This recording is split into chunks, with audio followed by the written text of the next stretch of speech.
As I said before, Mike Mularkey had a handful of years as the tight end for the Minnesota Vikings. First job in coaching was at nearby Concordia, and there he is in his first year with the Jacksonville Jaguars after some time with Atlanta. And Leslie Frazier, 3-13 a season ago in his second year as the coach of the Minnesota Vikings. The flip of the coin. Vikings won, so Josh Scobie will kick off for Jacksonville. He have a brand new contract and a big leg, big time leg, and deep back for the Vikings will be Percy Harvin. 4 kick returns in his career. The electrifying player, and the opening kickoff is underway, and away we go here in Minneapolis. He's out to the 24-yard line, a return of 18 yards, and this is Adrian Peterson, who is back. We don't know how many plays he'll get in today, but he will start for Minnesota. Well, he has worked relentlessly over the last 8 months to be back in the starting lineup. He's going to get his wish. He said that he's done all that he can do, but you know he wants to leave his imprint on this game today. This is more than just a ceremonial start for Adrian Peterson. Christian Ponder, 2 years out of Florida State with a 1st and 10. Lodeholt lets a guy get by. There's a tight end reception. Rudolph on the run, tackled by Russell Allen. It's a catch and run to the 39. He picks up 15 yards on the play. The tight end, Rudolph, out of Notre Dame. Well, normally the Vikings come out, they want to run the football, but what do? They want to get Christian Ponder in a rhythm. Create an easy opportunity to complete a pass over to Kyle Rudolph. They pick up a 1st down. It keeps the offense on schedule, but it allows your young quarterback to be comfortable early in the game. Second tight end is John Carlson. It is a 1st and 10 on the first possession of the game from the 39. Adrian Peterson. He's in his way up to about the 44 and hit on the play again by Allen on a gain of 4 yards. As you take a look at the quarterback, Christian Ponder. Struggled last year, but they say that a off-season and all the quarterback schooling he's gotten has really helped. Matt Khalil now holds down the left tackle position, a high pick out of USC. We've already seen Adrian Peterson. We're also going to see a little bit of Toby Gerhart today. He'll be an important player. There's a 2nd down and 6. And the end around, Percy Harvin. Drilled by Paul Posluszny. End around produces 4. He's up to the 47-yard line. The defense for the Jacksonville Jaguars. They love this kid out of Clemson, Andre Branch. He'll give a nice pinch on one side along with Mincy on the other. Alu is in the middle there. Kyle Bosworth will be starting today for, unfortunately, the injured Darrell Smith. There's the secondary. Ross is the newest addition with a couple of Super Bowl rings in his pocket as he comes as a free agent from the New York Giants. It's 3rd and 2. Ponder has to get to the 49 and is short. Nice tackle on the play. Knighton was there, makes the stop. He's been a 3-year starter for Jacksonville. It's a gain of a yard. They come up short. 4th down, they got a punt. I'll take a look. I don't know that the pressure is forcing Christian Ponder to bail out and run on that play. He thought that he could make it to the 1st down marker by running with the football. I thought he could have bought a little bit more time by hanging in the pocket. He could have completed a pass for a 1st down. Mike Thomas is on the left. He was the return man in 09 and 10, leading receiver last couple years, and back to returning all the kicks today. And to punt, Chris Kluwe. 8 years out of UCLA for the Vikes. Inside, know when to deal with. Thomas from the 15. And then he was hit initially and spun around. Josh Robinson, a rookie, got him first. 7-yard return. 37-yard punt. A look at MJD. Say on 3rd downs is where he'll see his most action today. But he'll also be playing on some series sprinkled throughout the afternoon. Jacksonville gets it when we come back.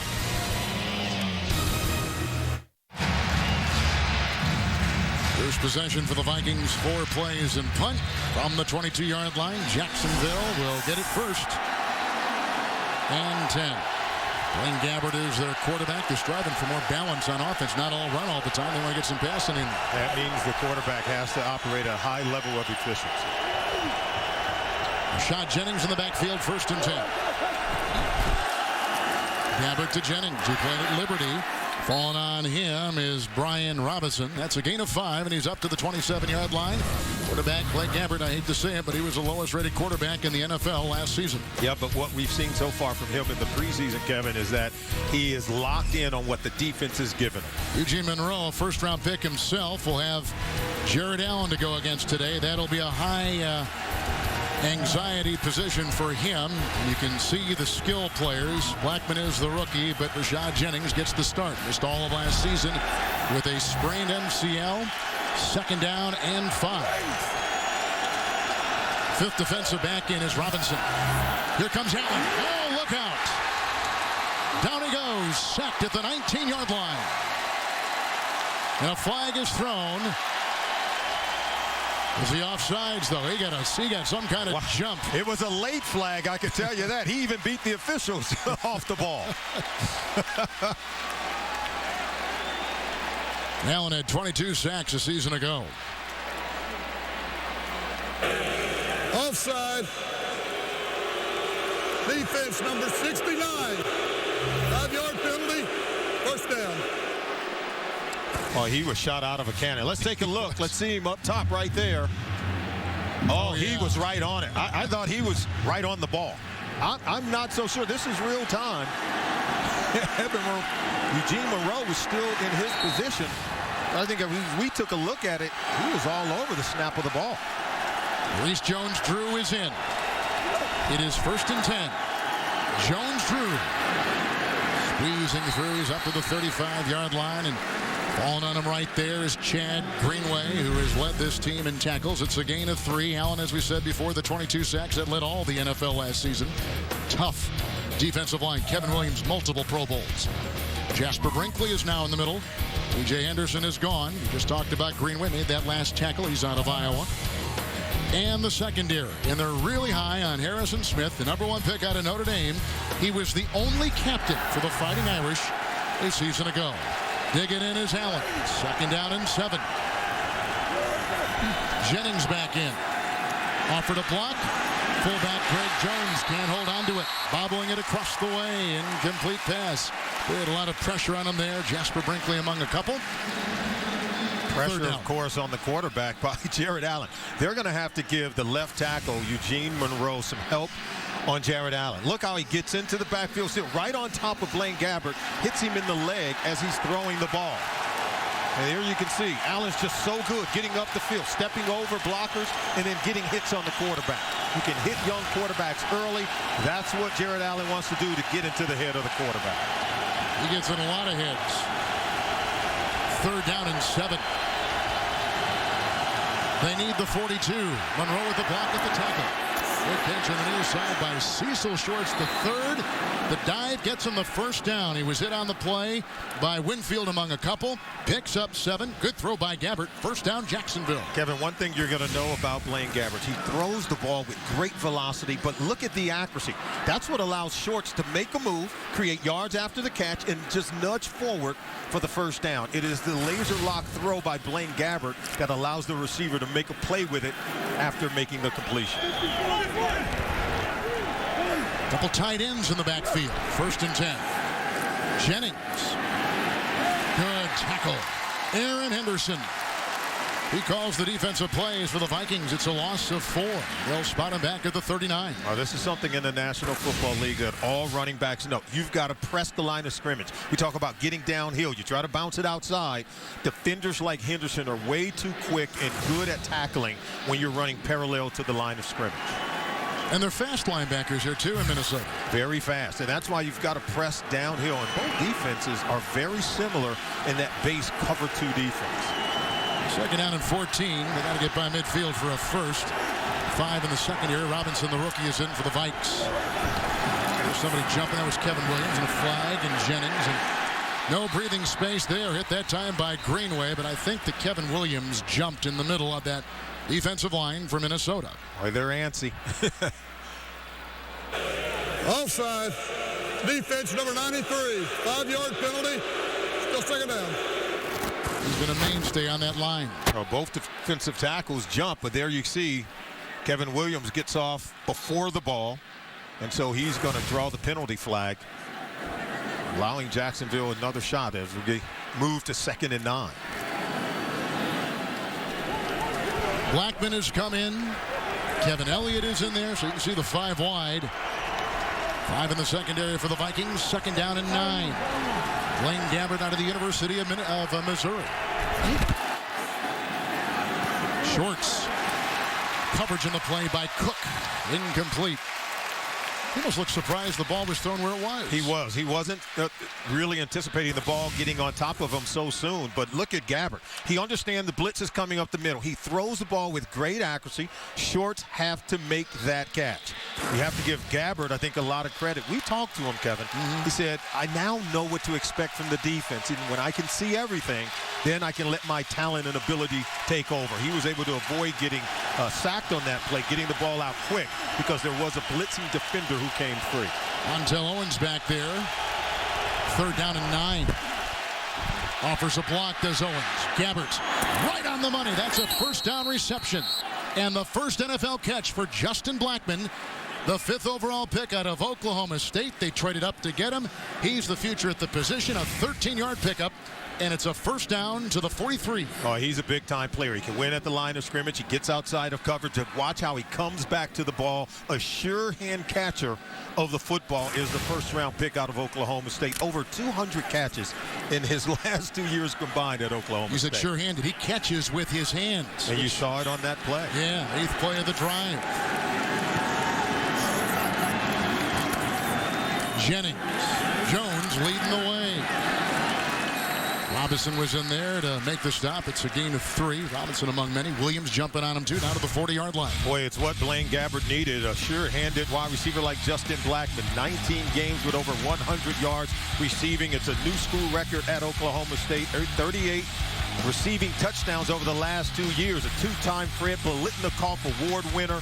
He was the best receiver in all of college football over the last 2 years.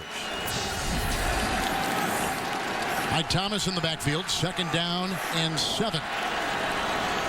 Tight end Elliott. Wide receiver Elliott offers a block. Thomas. Good tackle made by Brian Robinson. Loss of a yard. He's back to the 41-yard line. All right, Brian Robinson did a really good job of being patient and staying home and what we call containing the football. And that is, don't let the ball get outside of you. And you see how he stretches over to make the play on Thomas in space. Playing opposite of Jared Allen, you know his job isn't a real easy one. But you can see he's holding down his side of the line of scrimmage. Vikings changed defensive coordinators during the offseason. Yeah, and they go with a real good one. And Allen Williams, they want to keep everything in front of them, not give up as many plays on the back end in the secondary. Montel Owens back there with Gabbert. 3rd down and 8. 5 in the Vikings secondary. Monroe with a good block on Allen. That's a great catch in stride. Mercedes Lewis, the catch and run to the 23. Brought down in the play by Robinson. That's a gain of 18 yards and a 1st down for Jacksonville. And watch Lewis. You'll see him. He'll come right over from this side here, coming across the field, working against number 52, Chad Greenway. And Lewis has to win the one-on-one matchup against the linebacker. He does that running away from Chad Greenway. And look at the throw. Allowing Lewis to not only make the catch, but have yards after the catch running with it. Great accurate throw from Blaine Gabbert.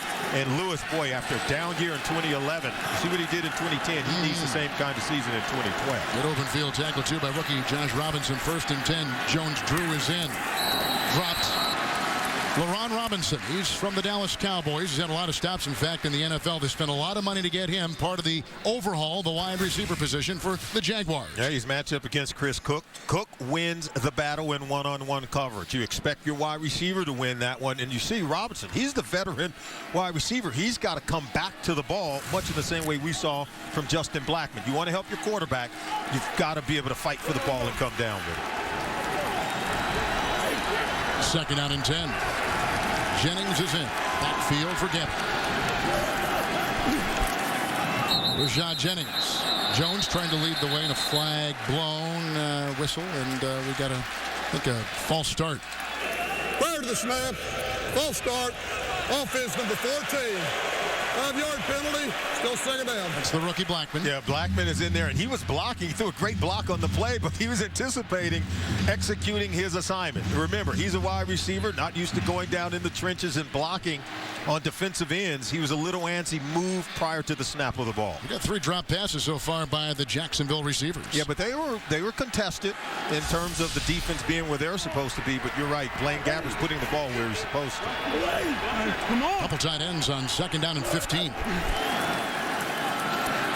Bradfield with the block at the right tackle. Mercedes Lewis, he gets a block downfield, and Potter threw it, and he's down to the 15-yard line, a catch and run of 8 yards. And Lewis before had a catch and run of 18 yards. 8 right there. They're down to the 15 of the Vikes. And Kevin, what you're seeing is Mike Mularkey, remember, a former offense coordinator in Atlanta. You'll see over on the left-hand side, tight end screen to Mercedes Lewis. Just being very creative, getting the ball in the hands of your many weapons, whether it's Rashard Jennings, whether it's Maurice Jones-Drew, Justin Blackman.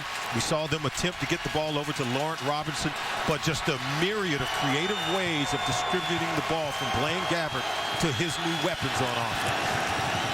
3rd down and 2. They've converted 3rd and 7, 3rd and 8, 3rd and 9 on the drive.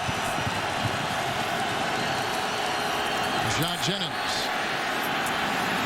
Britton with the block, and Jennings wheels down to the 5. Wonderful blocking on the sweep, a 10-yard run. 1st and goal, Jacksonville. Kevin, this is an excellent read by Rashard Jennings. We talk about pressing the line of scrimmage, getting up inside, but he can see they've got it blocked and sealed off, and they break contain. He's able to get outside. That's where the extra yards are. This kid is a starter in the National Football League. Even Maurice Jones-Drew told him to look at himself as a starter, and I think he has the ability to be one. 4th career start today, 14th play of the drive. 1st and goal at the 5. Blackman in motion.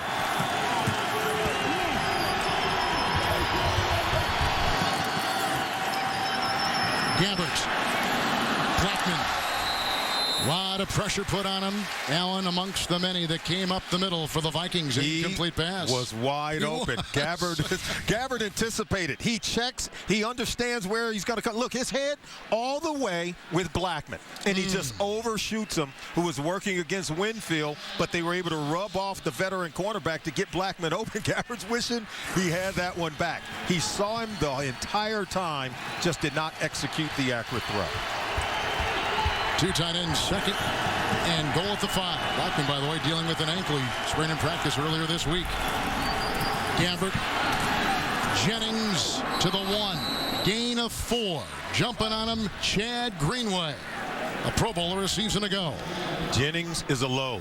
Remember, this was a kid who would have been a starter as a freshman at the University of Pittsburgh. He transfers to Liberty, ends up becoming a 7th-round pick, had to go home to help take care of his dad, who had his leg amputated. This is a kid who gave up a lot, Kevin, to take care of family matters. But he's 6'1", 230 pounds. But don't be confused by where he was drafted. This kid is a top-rated running back, and you saw him on that run there. Guy Wimper is coming on the right side, another offensive lineman. 3rd and goal at the 1. 8-minute drive. Jennings. Tackled by Jasper Brinkley with no gain on the play. Desperate times calls for desperate measures. If you're the Minnesota Vikings on defense, sometimes you have to blitz. When you get a feel, they're going to run the ball. Watch 54, Jasper Brinkley. He comes right away shooting the A-gap to get penetration in Jacksonville's backfield. And that's where he hits Jennings. Jennings didn't have a shot. All you got to do right there is make sure you hold on to the football. But good play call defensively by Alan Williams, the defensive coordinator for the Vikings. Viking defense does their job. They hold him out. Here's a 19-yard field goal try now. Coming up from 9-year veteran Josh Scope. Holding is Brian Anger, who's a rookie punter, and a good one. And they get 3 on the board on the 19-yard field goal. Big play, a pass to Mercedes Lewis for 18 yards. 3-0 the Jaguars. 2:52 in the 1st.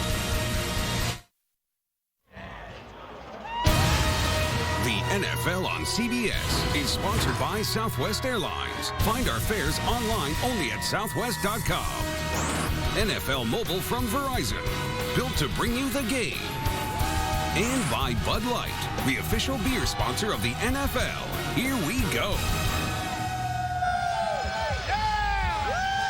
Jaguars had it first and goal at the 5. They settled for 3, but boy, did Gabbert look good on that drive, and did their offense show. Blaine Gabbert looked really good on 3rd down. He did miss one wide open to Justin Blackman in the end zone.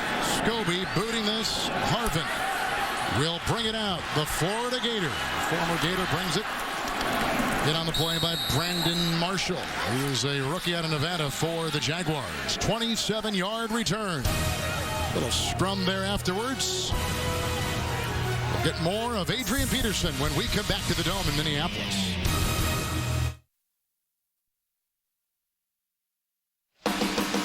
Nobody knows the game like a quarterback. Join Phil Simms, Steve Berline, and Rich Gannon, who will host with Adam Shine on the premiere of NFL Monday Quarterback tomorrow at 5 Eastern, only on CBS Sports Network. And that's a show I can't wait to see. I love Phil Simms, and you know he's going to break it down and help educate us on what the quarterbacks are doing around the National Football League. Must-see TV. Toby Gerhardt in the backfield for the first time. Peterson began the game. 1st and 10. Second Viking drive. 1st 4 and a punt.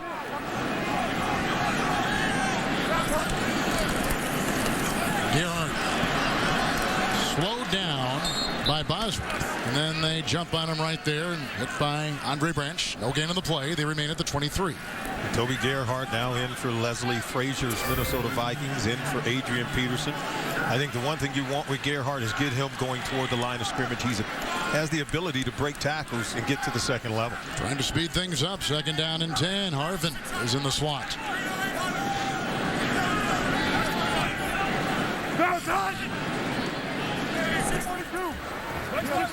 Play clock, as you see at the top right there, at 10. Now at 9. And here goes Christian Ponder.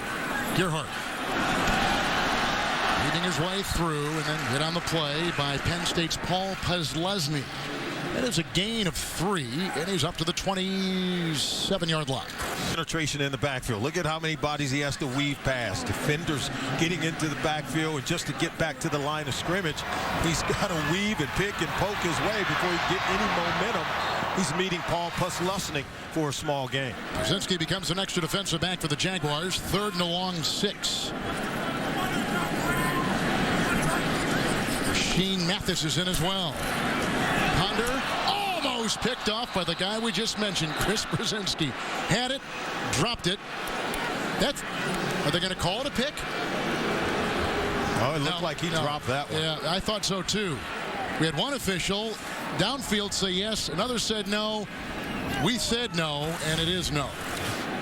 Well, Gerhardt does pick up the blitzing Aaron Ross on the play, but this ball is thrown right where, it's going to be intercepted, but he just drops it.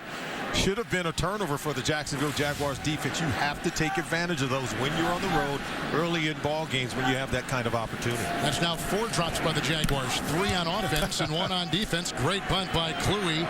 Maurice Jones-Drew. He was hit. It's loose and out of bounds it goes. Not a lot of breathing space down there because of great special teams from Jamarcus Sanford. A 53-yard punt. Great play by Sanford. Good special teams play. Maurice Jones-Drew's got to be more sure-handed. Lucky the ball goes out of bounds. Ball remains with Jacksonville. The NFL on CBS is sponsored by E-Trade. Works beautifully. And by the new 2013 Ford F-150 with EcoBoost. Little 3 and out for the Vikings on their second possession. Maurice Jones-Drew in the contest. And Blackman in the backfield with Jones. Gabbert 1st and 10 from his 21. Maurice Jones-Drew. Nice block by Britton. There's Meester up ahead. Britton had the backside. Meester was the lead guy. Winfield made the tackle. A gain of 12 to the 32. You just love the creativity with Maurice Jones-Drew, what he's able to do on this play. And watch, it just winds all the way back, and then you see him getting to the second level. Excellent blocking, running behind Brad Meester, the center. And Jones-Drew just has a knack of hiding behind those bigger offensive linemen where defenders find it difficult to find him. Vikings in the nickel. 1st and 10.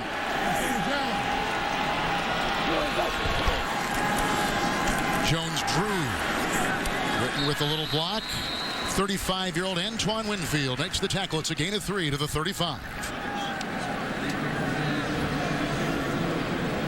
realistically, with only a week of practice and sitting out 38 days in no camp, what do you expect from him today? Well, you know he's good enough to at least help your ball club on third down, catching the ball out of the backfield. Maybe he won't get 20 to 25 touches in this game, but if he gets 10 to 15, he'll make the best of it. Over 1,600 rushing yards a season ago. On the ground for Maurice Jones-Drew, 2nd down and 7. Back to the base defense for the Vikes. That's the end of the first quarter. Mike Mularkey's Jacksonville Jaguars with a 3-0 lead will return to Minneapolis after these messages. You're watching the NFL on CBS.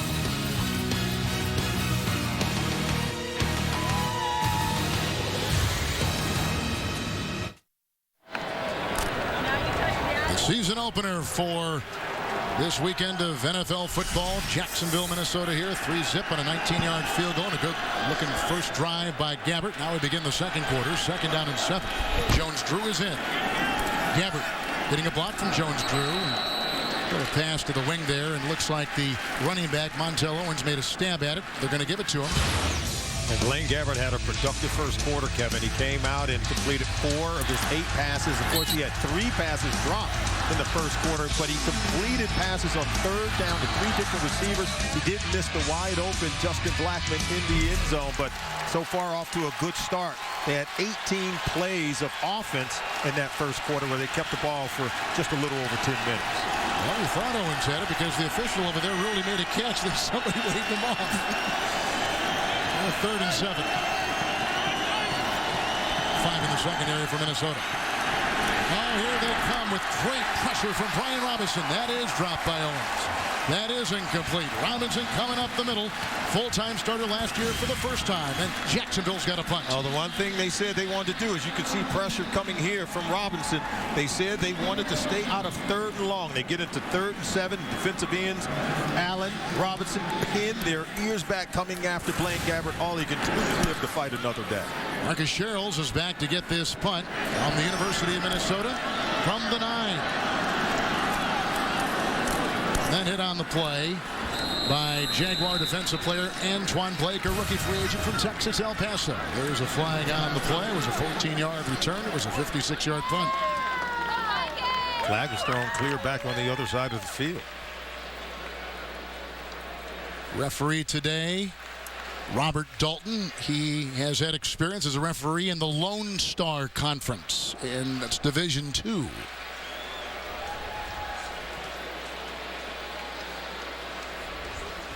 So Minnesota's had it twice. 4 plays punt, 3 plays punt.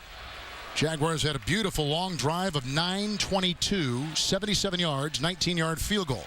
They just punted a second ago, and we'll find out now what's up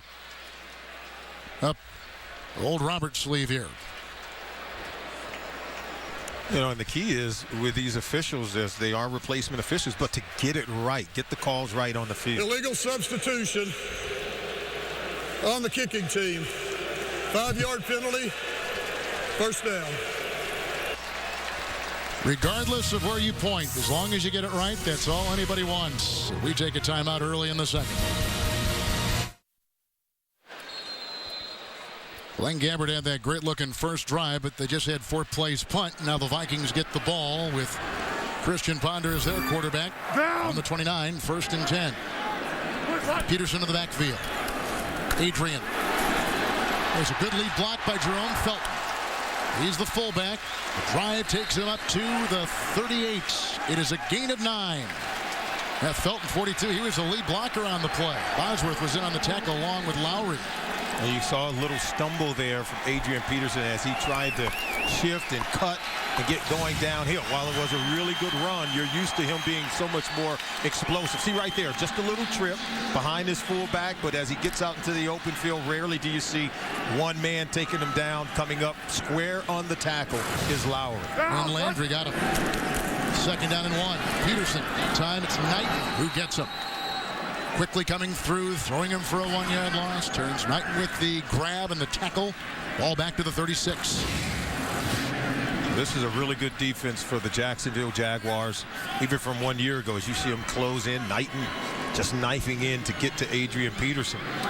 This defense ranked 6th overall in the National Football League 1 year ago. One of the reasons why Mike Mularkey retained defensive coordinator Mel Tucker, who had been the interim head coach. 5 in the secondary. Rutland is in there. Rasheem Mathis is in there. 3rd and 3.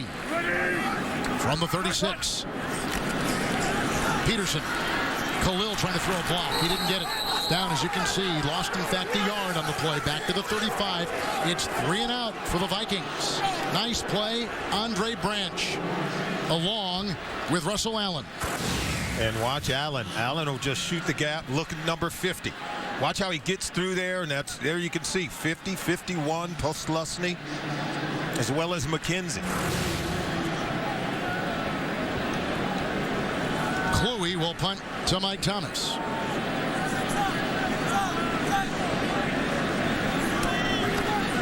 Third punt coming up now for the Minnesota Vikings, and this is Thomas. Great hang time. Back to the 12, 4.9 on the hang. And you can see a big hit right there. Leveled by Griffin and others. 53-yard punt. They say it was a fumble. It looked like it. They unraveled the bodies, as you can see. Thomason doesn't have the ball. Thomas does not have it. He is standing up right there, so it's in that pile someplace. And now they do rule that the Jaguars jumped on it.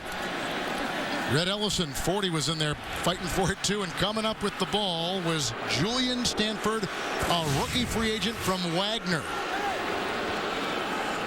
And Thomas just doesn't protect the ball. Look, it's already exposed, and there you see the hit from the front and from behind. That ball comes out before he's on the ground, and Jacksonville jumps on it. It's the break Jacksonville was looking for. They were able to retain that football. New left guard Mike Brewster now for the Jaguars. Britton is out. 2 tight ends. 1st and 10. Jennings in the backfield.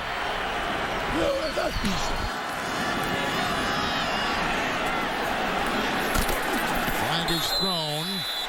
Staggering catch is made. It's the tight end, Zach Potter. It's a gain of 2 and currently spotted at the 24.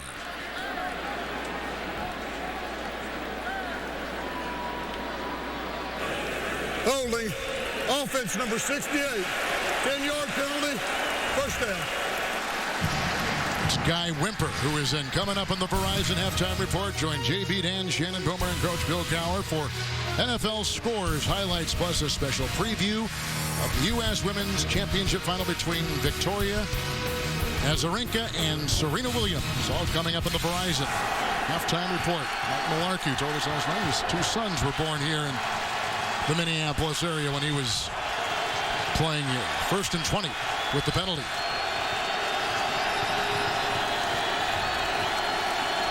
Five defensive backs. Good outlet, Jennings.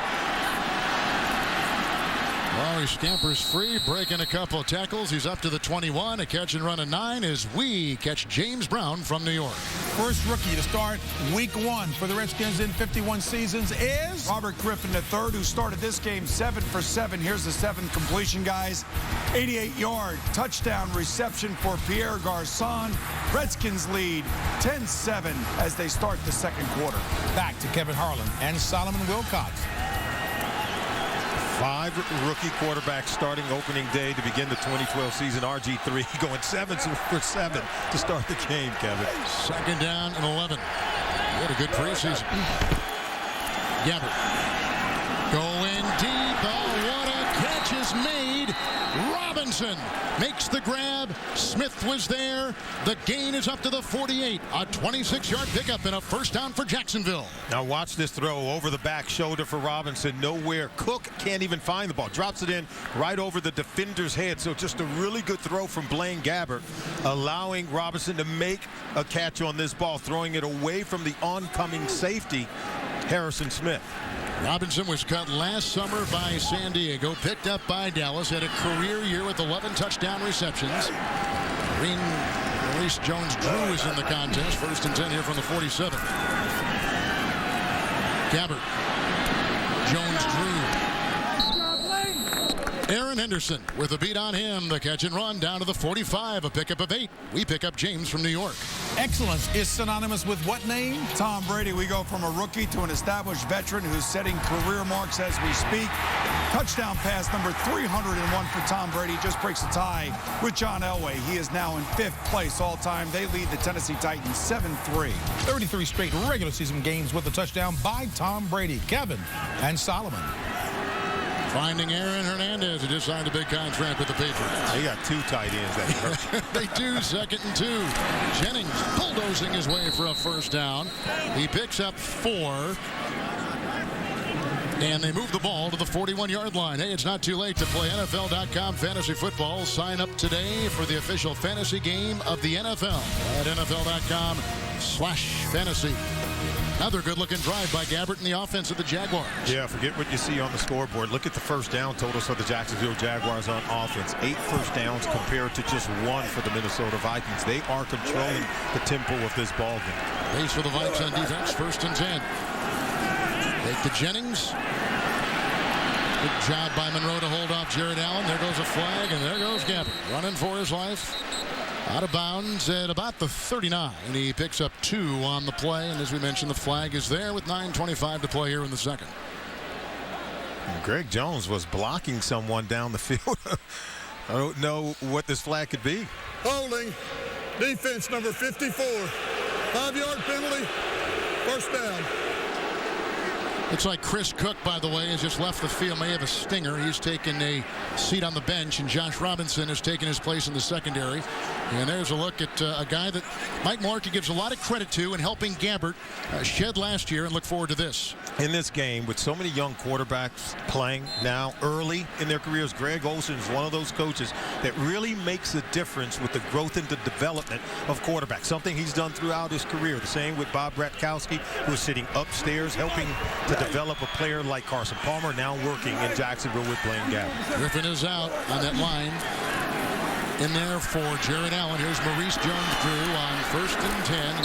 You can see he's wrapped up on a gain of 4, and Christian Ballard jumps on his back, and the gain to about the 30. So Allen was taking that play off. They had Griffin in there instead on the defensive line. Even the great ones have to take a breather here and there. Oh, absolutely. But you can't say enough about what this Jacksonville Jaguars offense is able to do, whether it's Maurice Jones-Drew running it, Rashad Jennings, but more than anything, I'm impressed with the play of Blaine Gabbert, because right now it's night and day compared to what we saw from him his rookie year and what we're seeing now in his second season. During this drive, Britton has been put back at that left guard, and Wimper, as we mentioned before, is not the right tackle in place of Bradfield. 2nd down and 6, Jones-Drew chiseling his way for a gain of 2. Not a whole lot there. He's down to about the 27-yard line. And Jones-Drew, all these players, Solomon, I mean, you know, they've not played that many snaps in preseason. So these first couple weeks of the NFL regular year, playing a lot of snaps, it gets staggering on him. Oh, absolutely. But, you know, he's a guy that has proven that he doesn't need a lot of work during the preseason, at least in games, in order to play at a high level. But, you know, if you're Mike Mularkey, you know you're going to use him sparingly until he can get his legs under him. But right now on 3rd and 4, you need the quarterback to execute to pick up yet another first down. With Cook still out in the secondary, Brandon Burton now is an extra defensive back. They got 5, 3rd and 4 for Gabbert. Wimper with the block, right on the money. Shorts with the catch, spun down by Robinson, works his way to the 21, picks up 7 on the play. Another Jacksonville first down. Oh, Short doesn't come up short on 3rd and 4. He gets beyond that first down marker. Watch the throw. Look at the head of the quarterback. That tells you he knows where he wants to go with the football. He's seeing and feeling all the right things from the defense in his pre-snap read. He knew he had to go outside, not go inside to the number 2 receiver over the middle of the field. Laser lock passing again from Blaine Gabbert. Great velocity, putting the ball where only his guy can get. Cecil Shorts has been in that position twice on 3rd down, both gains of 7. 1st and 10 here. Jennings in the backfield from the Viking 21. Shot Jennings. Oh, breaking tackles and busting free. In the secondary is where he goes. Mistrell Raymond brings him down. 9-yard gain. Down to the 12. Tremendously impressed upon meeting Rashad Jennings in our meetings last night. Look at that, breaking tackles at the line of scrimmage, weaving his way through traffic. You can tell that's why he had the 2nd most rushing yards of any running back throughout the preseason. He's got a good feel for the blocking scheme in Mike Mularkey's offense. Right now, maybe just a little bit ahead of Maurice Jones-Drew in the playbook. Jones-Drew back in. Jared Allen back on the defensive line for the Vikings. 2nd down and 1. Jones-Drew. Oh, look at him run. Pocket Hercules all the way down to the 1. He must have heard me. He must have heard me, Kevin. He is a competitor. And I think it was Rashad Jennings who told us that he and Maurice Jones-Drew, it's a competitive relationship. Watch this.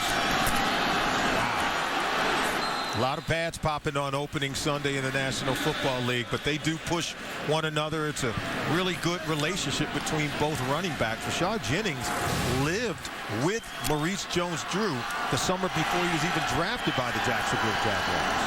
Extra lineman on the right side. After that gain of 11. 1st and goal at the 1. Jones-Drew is in. Good fake by Gabbert. Touchdown. Mercedes Lewis.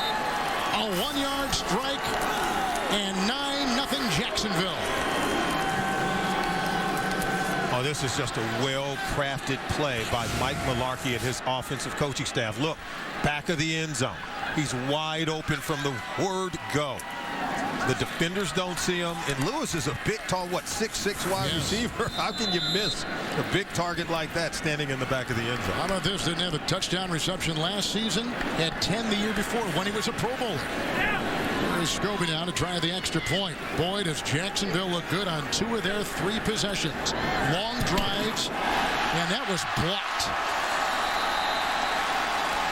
I think, did Cook get a hand on that coming from the wing, or was it Raymond? Let's see if that baby was blocked. Watch Cook from that right side. Well, I don't know. It's hard to see. He missed it. It stays 9-0 Jacksonville.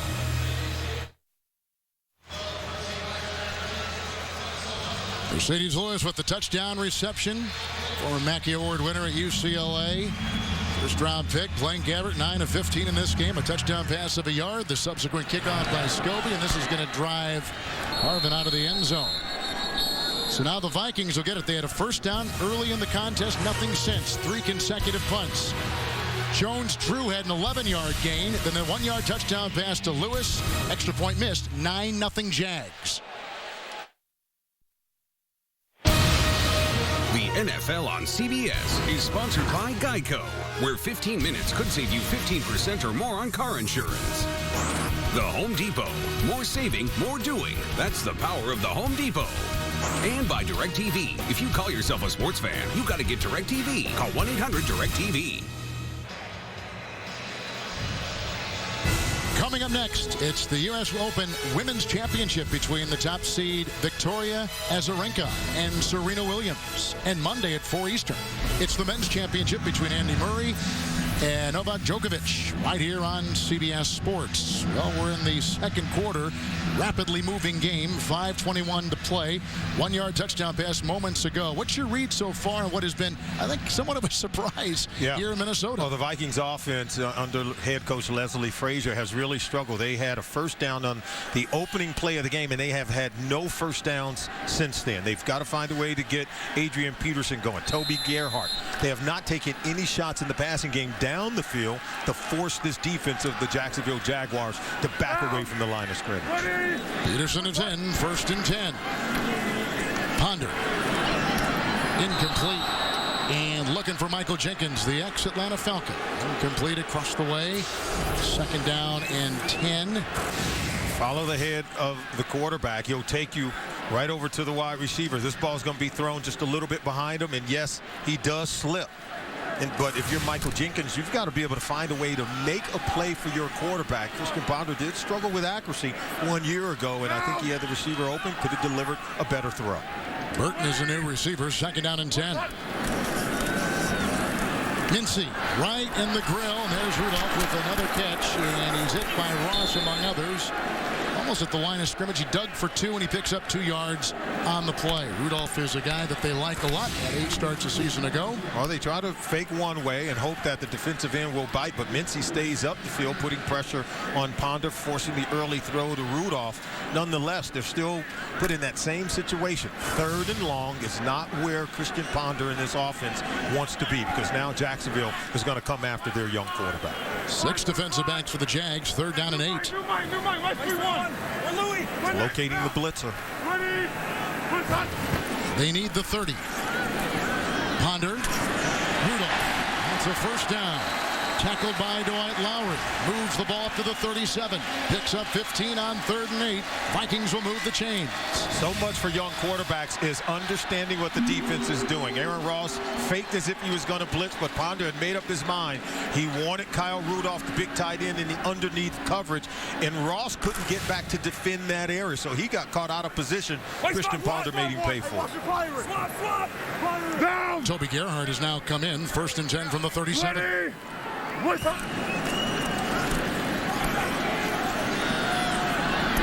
Almost picked off. Good lunge there. Paul Postlesny was the one to get a hand on it. Former Buffalo Bill. Signed as a free agent a season ago. 2nd down and 10 for the Vikings. You know, Christian Ponder, he talked about his footwork and really having better balance. Watch how he drifts when he throws this ball. He doesn't plan as he's throwing it. See, he's sort of falling away from it, and so he can't deliver the ball with accuracy on a consistent basis. He's got to have better footwork. Gerhardt on 2nd down and 10. Jenkins with the block, the receiver. He's down to the 44-yard line. That is a gain of 7 on the play for Gerhardt, the 2nd all-time leading rusher at Stanford. You know, Gerhardt can run the football. He's a big, bruising body, not the same kind of runner as Adrian Peterson. But if you can get him beyond the line of scrimmage, he can make guys miss and create a favorable 3rd down situation. He filled in for AP a season ago when he hurt that knee against the Redskins and had 109 yards on the ground. 3rd and 3 right here. Rudolph has gone wide. Here's a tight end here at the bottom of your screen, and 6 in the secondary, 5 in the secondary for the Jaguars. Ponder. Rudolph knocked away by the former Pro Bowler Mathis. No flag. Great defensive play. And they got a punt. Mathis, who's coming back from a blown knee himself. They want to bring him along slowly. Boy, he looked quick there. Now, you got to make a play for your quarterback. I thought Ponder delivered a really good throw to Rudolph. He allows that ball to get into his shoulders. But you have to come back to the football. And you can't allow the defender, Rasheem Mathis, to knife in underneath. If you come back to it, it'll be an easy completion for 1st down. Louis to punt. Maurice Jones-Drew is back at about the 10-yard line for Jacksonville.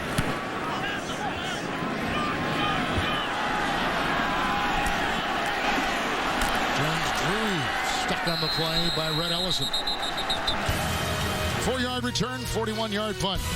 Blaine Gabbert has had the hot hand. His team leads 9-zip. The rebuilding here in Minnesota with this team. The question is, will Leslie Frazier see it through? Well, Leslie Frazier said he's not going to use youth as an excuse. He expects results. He expects a high level of execution. He expects to be able to win. Kirk is back in as the cornerback. 1st and 10. Maurice Jones-Drew corkscrewing his way. Tackle made by Greenway. It is a gain of 1. He's up to the 20.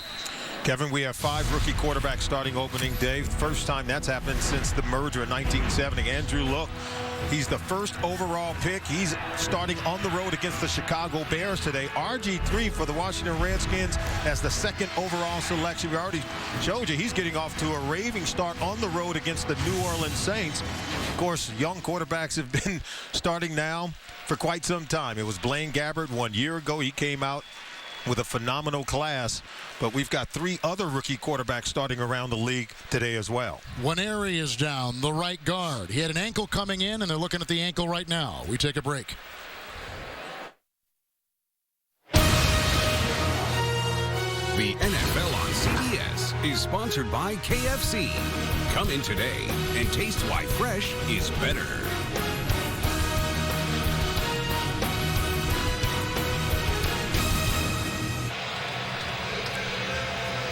Well, Nwaneri was helped off the field. They're looking at his left knee, and taking his place will be Mike Brewster, who is a rookie free agent out of Ohio State. He's already played today. He, by the way, replaced Nwaneri in preseason after Nwaneri had hurt his ankle. So he's in a familiar position, and out there he is for the Jacksonville Jaguars, who have looked crisp and sharp with long drives on offense today. One drive of 17 yards, one drive of 11 yards. Gabbert has thrown a 1-yard touchdown pass to Lewis, and a timeout has been taken by the Minnesota Vikings. They've got their 2nd. Well, let's take a look at the other 3 rookie starting quarterbacks around the National Football League today. Ryan Tannehill was taken with the 8th overall selection by the Miami Dolphins. Brandon Whedon is starting for the Cleveland Browns. He was taken with the 22nd overall pick. And then Russell Wilson's come out of nowhere as a 3rd-round selection by the Seattle Seahawks. He gets the start today. And I think college football is doing a better job of preparing quarterbacks all around the country. And that pro-style offense now being played at the collegiate level is allowing quarterbacks to easily make a transition into the National Football League and be a starter from day one. As you take a look at Blaine Gabbert, Christian Ponder, drafted just 1 year ago, and now playing in the NFL. 2nd down and 9. Jones-Drew is in, and Maurice gets the call. Rustin his way free. Henderson had a hand on him. Also a hand there by Jasper Brinkley. It's a gain of a yard. Just finishing up the quarterback thing. We've got 14 quarterbacks starting this opening weekend that are 25 years or younger. That's 44% of the league's quarterback. We got a couple of them here today. And you looked at Russell Wilson out of Wisconsin, 3rd-round pick. The last 3rd-round pick or lower to start opening day was the guy at Chicago, who is now with the Dallas Cowboys, Kyle Orton, with Kansas City last year. So you go back a couple years to find that. Anyway, coming up on the Verizon Halftime Report, join JB, Dan, Shannon Boomer, and Coach Cowell for the latest NFL scores and highlights, plus a special preview of the U.S. Open Women's Championship. All coming up on the Verizon Halftime Report. And you can't say enough about the coaching these young quarterbacks are getting. We talked about Greg Olsen, Bob Bratkowski, Mike Mularkey, who have groomed quarterbacks like a Matt Ryan in Atlanta, now working with Blaine Gabbert, and we see instant improvement in Jacksonville with their young quarterback. 6 in the secondary. Ball is loose. Or is it incomplete? Yeah, it's a forward pass, so it should be ruled as an incompleted pass. Coming through. Robinson among a couple for the Vikings. A lot of pressure on the 2nd-year quarterback Gabbert, and the Jaguars have got a punt. Yeah, watch Gabbert. He's trying that shovel pass, but look, he's got someone right in his face, and I think it was tipped by Robinson. Number 96 came in and tipped it and was able to get a hand on it, and that's what caused the pass to go just off its course. Brian Anger, who is the highest punter drafted since 1995. He was a 3rd-round pick out of Cal, and they marvel at this kid. Sherrills dancing and finally hit and brought down by Antoine Blake. A 46-yarder by Anger, who led all preseason punters in the NFL. And some of the numbers so far through the majority of this first half. Good passing by Gabbert, including a touchdown pass. And the rushing. Peterson and Jones-Drew have played more than I thought so far. Absolutely. Even though only 4 carries for Adrian Peterson, he's looked good when he's had opportunity. Clearly not 100%. Rasheed Mathis now playing one of the corners. Ross taking a breather. 1st down and 10. Gerhardt was in. Percy Harvin. Look at him fly. Ross makes the stop across the way. I thought he had left. He was actually in across the way. 16-yard catch and run. He's down to the 43-yard line. And a 1st down for the Vikings on their biggest play of the day so far. Now, don't you just love the explosive abilities of Percy Harvin? Lost 10 pounds so he could be even more explosive, as you saw him cutting and darting there. 5 defensive backs. 1st and 10 for Christian Ponder. Harvin again, the 6th leading receiver in the NFL a season ago. And a Pro Bowl. Gain of 5. We've reached the 2-minute warning.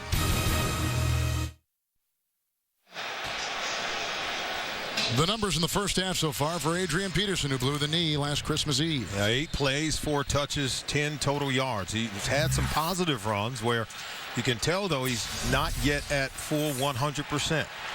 But you expect him to be able to work his way back into shape.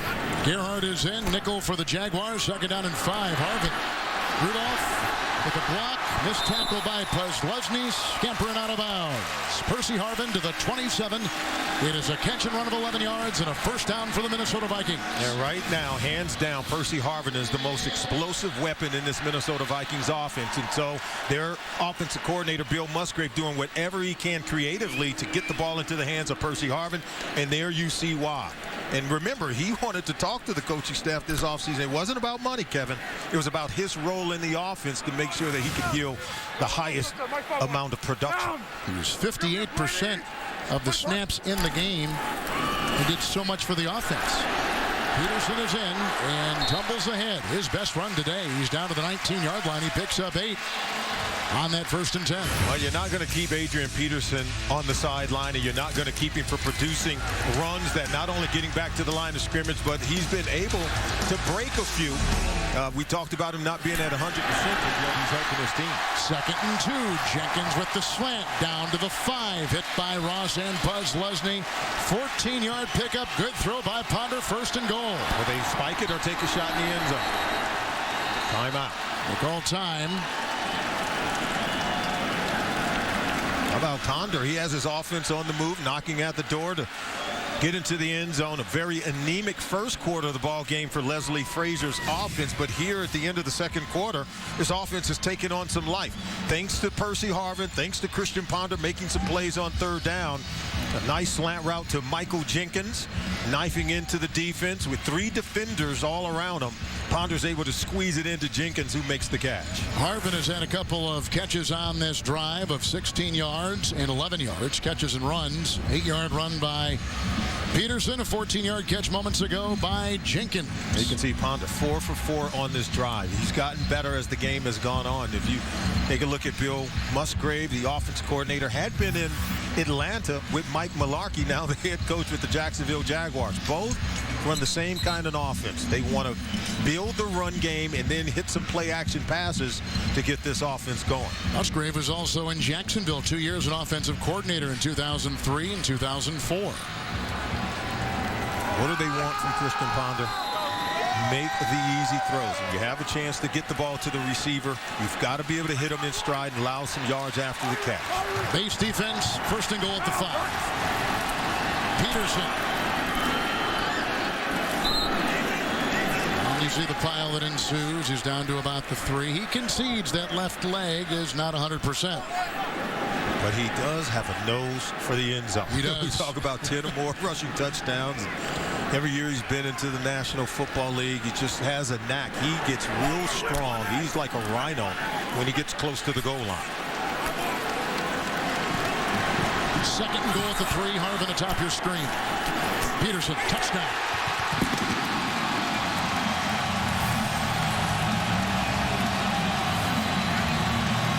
Vikings are back in business. 3-yard touchdown run by Adrian Peterson. And you can't say enough about the confidence Les Frazier has shown in Adrian Peterson. His ability to make the cuts in and around the goal line, that's why he found the end zone. It was a great read of the blocking up front by his offensive line. And then, how about that, sticking that foot in the ground, trusting the knee, something he said could be a problem, but he trusted, made the cut, scored a touchdown. Extra point. Blair Walsh, a rookie out of Georgia. Peterson with 7 carries and 23 yards. He's the all-time leading rushing attempts leader in Viking history, going by Robert Smith. And what a beauty to do it on, breaking it right there with the 3-yard touchdown run. And watch the cut. Patiently behind his fullback and then made the cut to find the open hole. Can't say enough. When you've been away and haven't played at all in the preseason, sometimes you can lose that chemistry and that feel for the blocking up front with your offensive lineman in the run game. But you can tell, he said he's been going really hard all week in practice and been doing that for quite some time. I think it was just over a week and a half ago that Les Frazier allowed the defender to say, okay, Adrian Peterson is fair game. Wanted to see what it felt like with defenders leaning on him, popping the pads so that he can be real positive in terms of his execution.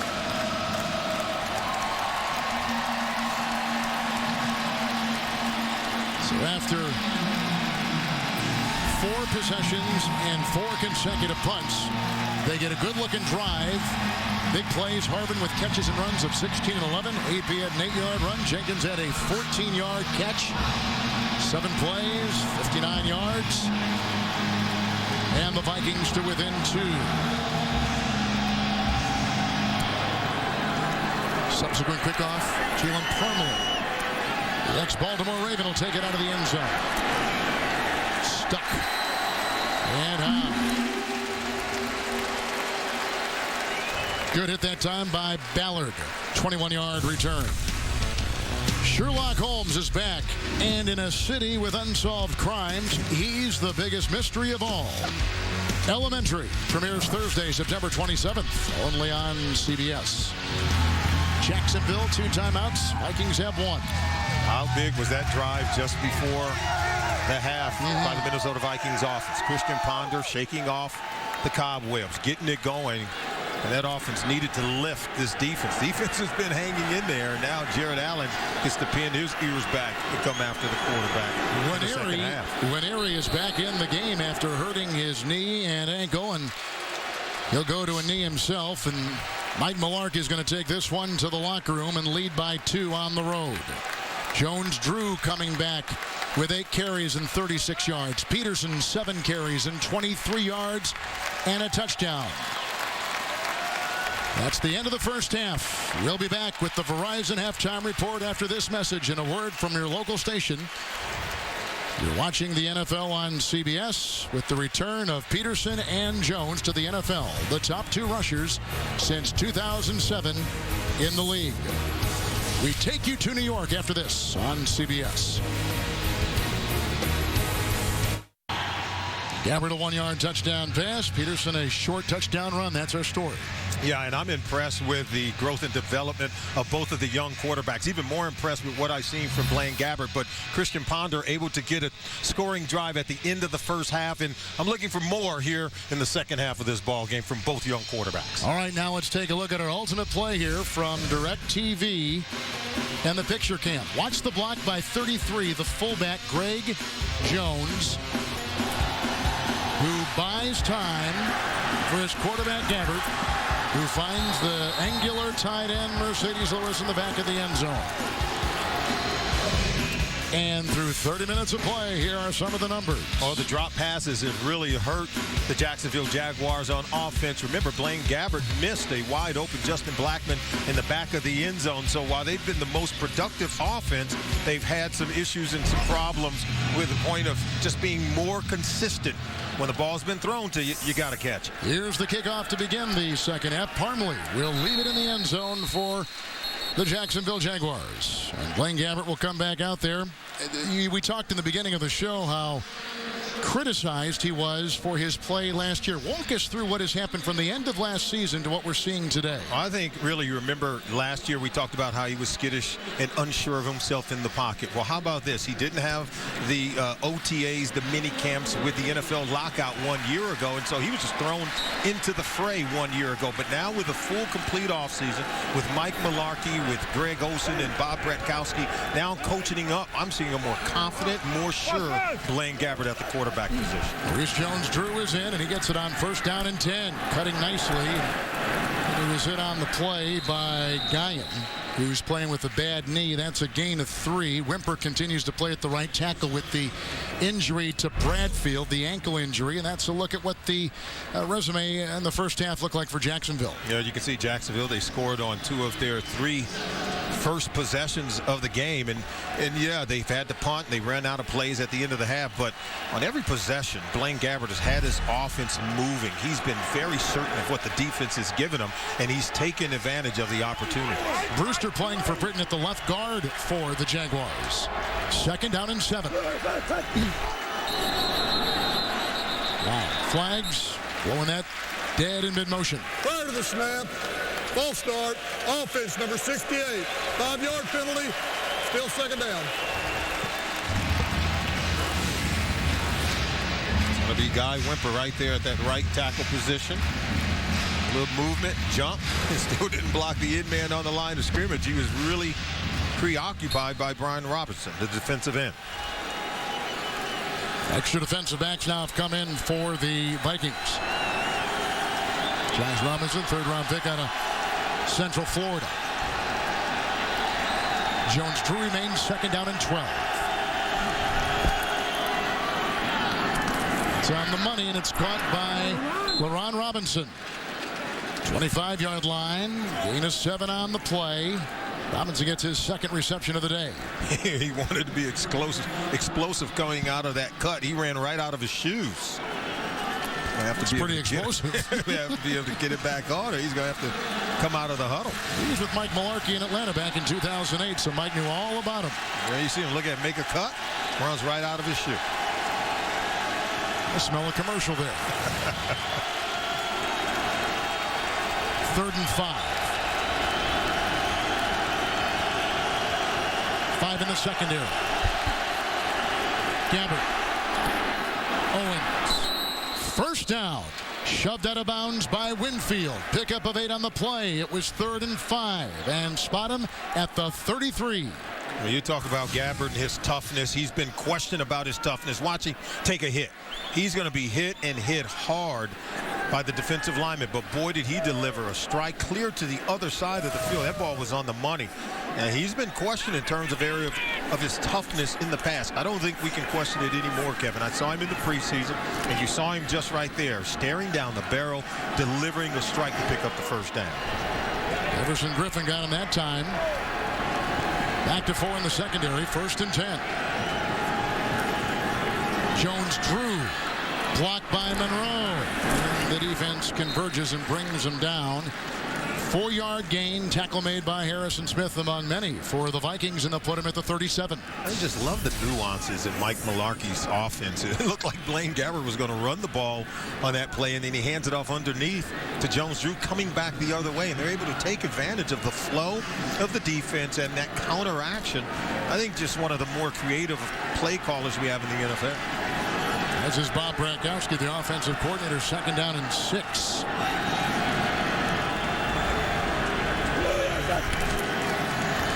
Jones-Drew again. Blocked by Meester. And he's in the secondary. Aaron Henderson brings him down. First down run to the 44. Pickup of 8. His Viking secondary struggled 1 year ago. They used a first-round pick on Harrison Smith from Notre Dame, number 22. And Jones-Drew just steps right out of his pretended tackle. As you take a look at Bob Bratkowski signaling and calling the plays from upstairs, and just get the sense that it's a combined effort with great offensive minds of Bratkowski, Greg Olson, and their head coach Mike Mularkey to fuel and ignite this offense. Next to Ron Prince, former coach at Kansas State, head coach there in Manhattan. There's a lost ball. It's on the ground. And the Vikings look like they've vacuumed it in. They have.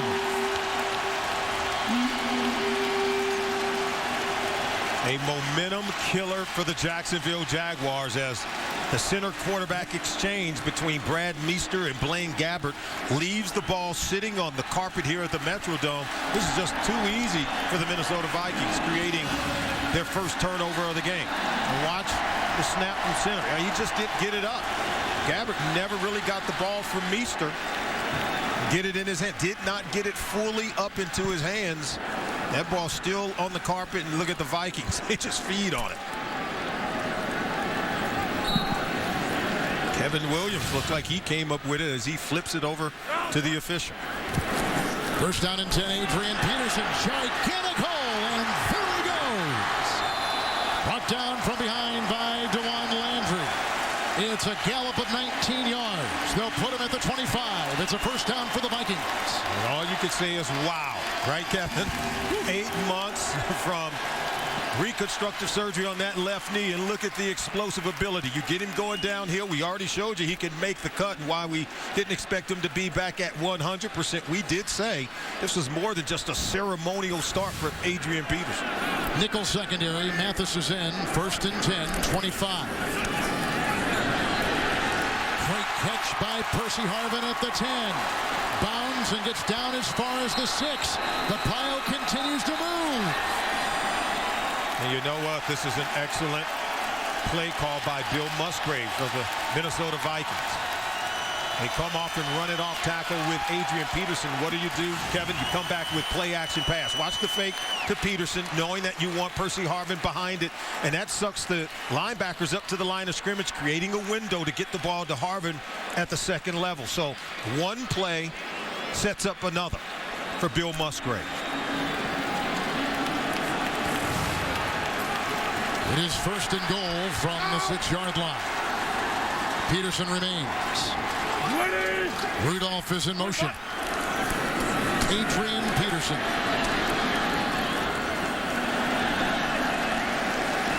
Well, they Doug Bosworth down there at the bottom of the pile. It's a gain of about 4. We're going to spot him at the 2. But he's still powerful enough to move the pile. Did you see that? He was hit right around the 5-yard line. He pressed and moved the pile and carried defenders all the way down to about the 2-yard line. You love to see him creating yards after contact, and that encourages the coordinator and the head coach to continue to feed him the rock. Gabbert had the fumble on the exchange from center. 2nd and goal. Second tight end is in. Peterson again. Diving for the end zone. His 2nd touchdown today.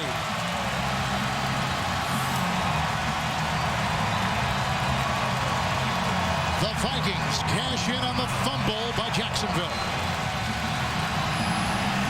When you have a player such as Adrian Peterson who works relentlessly for 8 months to be able to start in the opening day, you've got to reward him. As a coaching staff, you got to allow him to get out there. And Leslie Frazier said he was going to follow the advice of his medical staff. Now, I don't know what the medical staff told Les Frazier, but I know what Adrian Peterson told him. Coach, I've worked to get back to this position. Give me a shot. Blair Walsh tacks on one more. 14-9 Vikings. A 4-play, 44-yard drive. He flies in from 2. He has scored from 3, and Minnesota's on top. The numbers on Adrian Peterson today: 2 rushing touchdowns, coming back from a blown knee. He tore 2 ligaments, an ACL and an MCL. Christmas Eve in the nation's capital. What a way to return. Boy, just what you would probably think is a modern medical miracle. 8 months where he tore his ACL, MCL, and here he is back out here on opening day. Not just starting, but being very effective running the ball. Walsh with the kickoff, and Parmalee will take it out of the end zone for the Jaguars. Special teams right there coming through with the stop for the Minnesota Vikings. Good tackle, 22-yard return. The NFL on CBS is sponsored by Southwest Airlines. Find our fares online only at southwest.com. The new 90-inch Aquos LED TV, only from Sharp. And by the all-new Dodge Dart. Dodge, new rules. Kevin, one of the great untold stories, how quick great NFL players return from knee injuries. Rod Woodson was out for 5 months after being knocked out. Jerry Rice came back after 4 months of recovery. And Carson Palmer, knocked out in a playoff game in 2006, spent 8 months of recovery, started the next season. And Wes Welker took him 8 months to come back from total reconstructive knee surgery. And now we have Adrian Peterson spending 8 months during the offseason to start this opening day. What does he do? Bounce back quick with 2 rushing touchdowns so far in this game. Rehabbed in Minneapolis and in Houston, where he's from. Jones-Drew in the backfield. Lewis is in motion. It's 1st and 10 for Jacksonville. Maurice Jones-Drew. No breathing space there. Jared Allen makes the stop. There is no gain. They stay at the 18.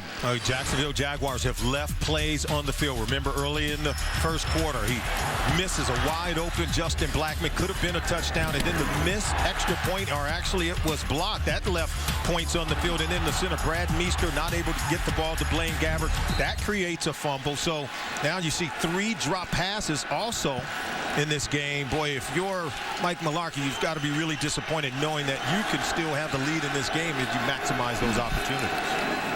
2nd down and 10. Ray Jones. Just out of bounds by Aaron Henderson.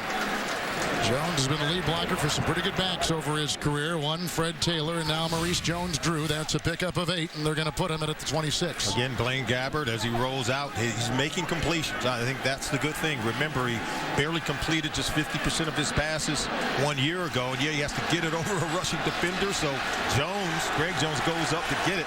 Nonetheless, right around that 1st down marker, creating 3rd and 2 opportunity. Vikings take out the linebacker, Brinkley. They bring in another defensive back, Josh Robinson. 3rd and 2. Jones-Drew. Monroe pulling. There he goes into the secondary and running for a 1st down. Maurice Jones-Drew brought down by Greenway, a run of 11 yards, and we'll spot him at the 37. I just love the positive attitude with Maurice Jones-Drew. And look, they're going to just pitch it and get outside. But watch the blocking. Look at the wide receiver, Justin Blackman.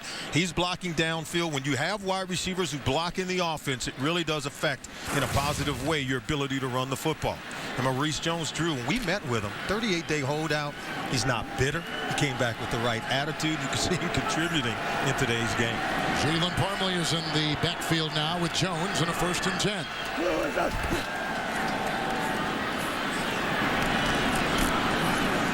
So on the play at 6 yards on the play by LaRon Robinson. 3rd catch today up to the 43-yard line. And watch Fantasy Football Today to get some real game time information like player news, inactive updates to help set your lineup and chat with our experts too every Sunday 11 o'clock Eastern time at cbssports.com/live.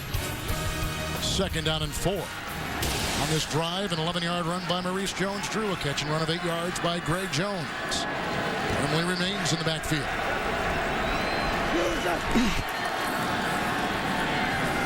Parmley hit by a couple, but eventually got Brian Robinson on him. No gain on the play. They stay at the 43. Parmley goes out of the game. In comes Maurice Jones-Drew. And maybe one of the things not noted is how Rashad Jennings has not come back into the game. He talked about just being able to take advantage of this opportunity, the ability to start in today's game, and now he has to leave. And Maurice Jones-Drew, whether he's a 3rd down back or 1st or 2nd down back, he has been productive when he's touched the football.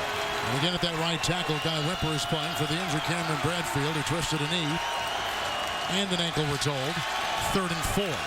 Jones-Drew is in. Blackman in motion. Into the nickel.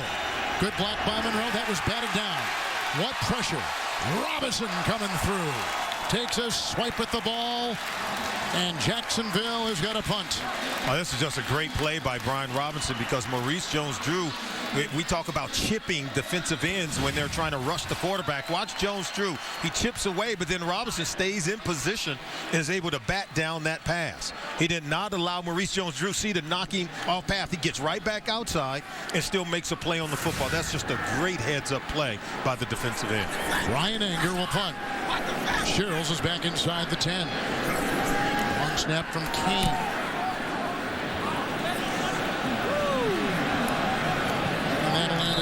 Deep in the end zone. So a touchback. It'll bring it out to the 20-yard line. Big time play. Brian Robinson out of Texas, riding him inside. Jaguars just punted. Gerhardt is in the backfield. 1st and 10 from the 20 on the touchback. The punt by Anger. Christian Ponder hit, and down he goes, and maybe a fumble on the play. It is, and Jacksonville has recovered it. C.J. Mosley is at the bottom of the pile, and you can see the scrum with Ponder. 1st sack of the game. Mosley said he's got it, and rolls out and has the ball.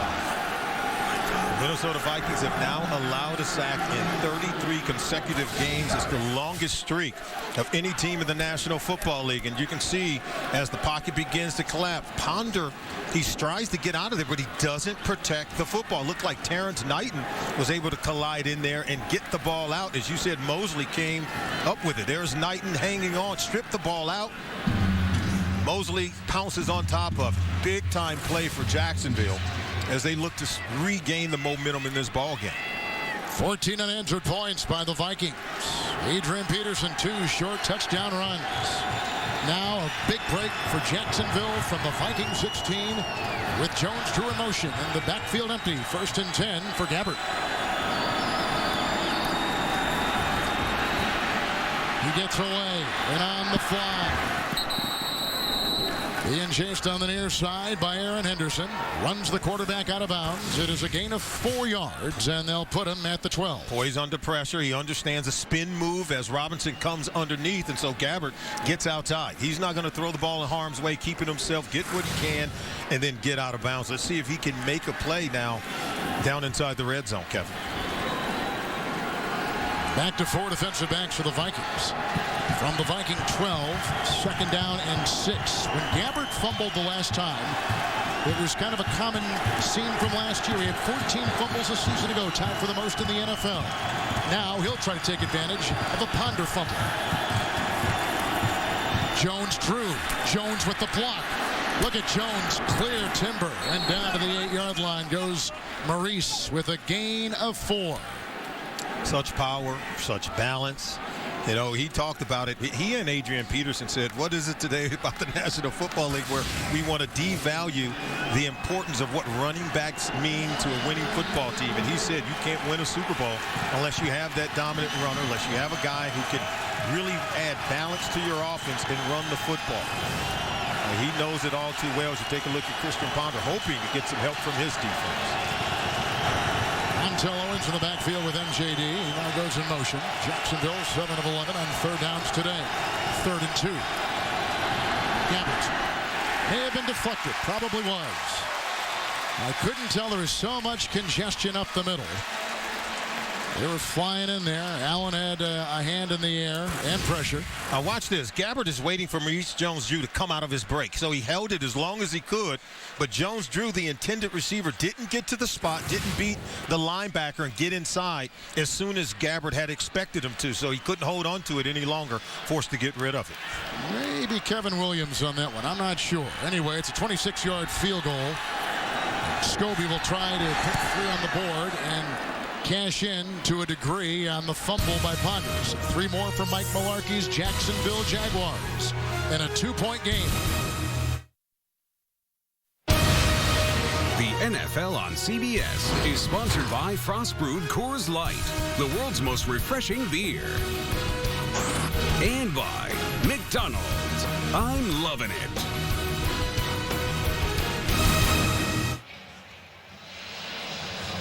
Gorgeous day in the Twin Cities. One of the great cities in America. Minneapolis, St. Paul. We always love coming here. A couple red zone trips for Mike Mularkey's offense and only 2 field goals to show. Yeah, a couple of times they weren't able to get the touchdown, and those are squandered opportunities where we've already talked about it, where they could be in complete control of this ball game. Percy Harvin's going to bring it from way deep in the end zone. Runs into his own blocker, Red Ellison. Steamrolls his way up to about the 23 on a 30-yard return. In the battle for Las Vegas, only one man can win. Dennis Quaid and Michael Chiklistar in Vegas.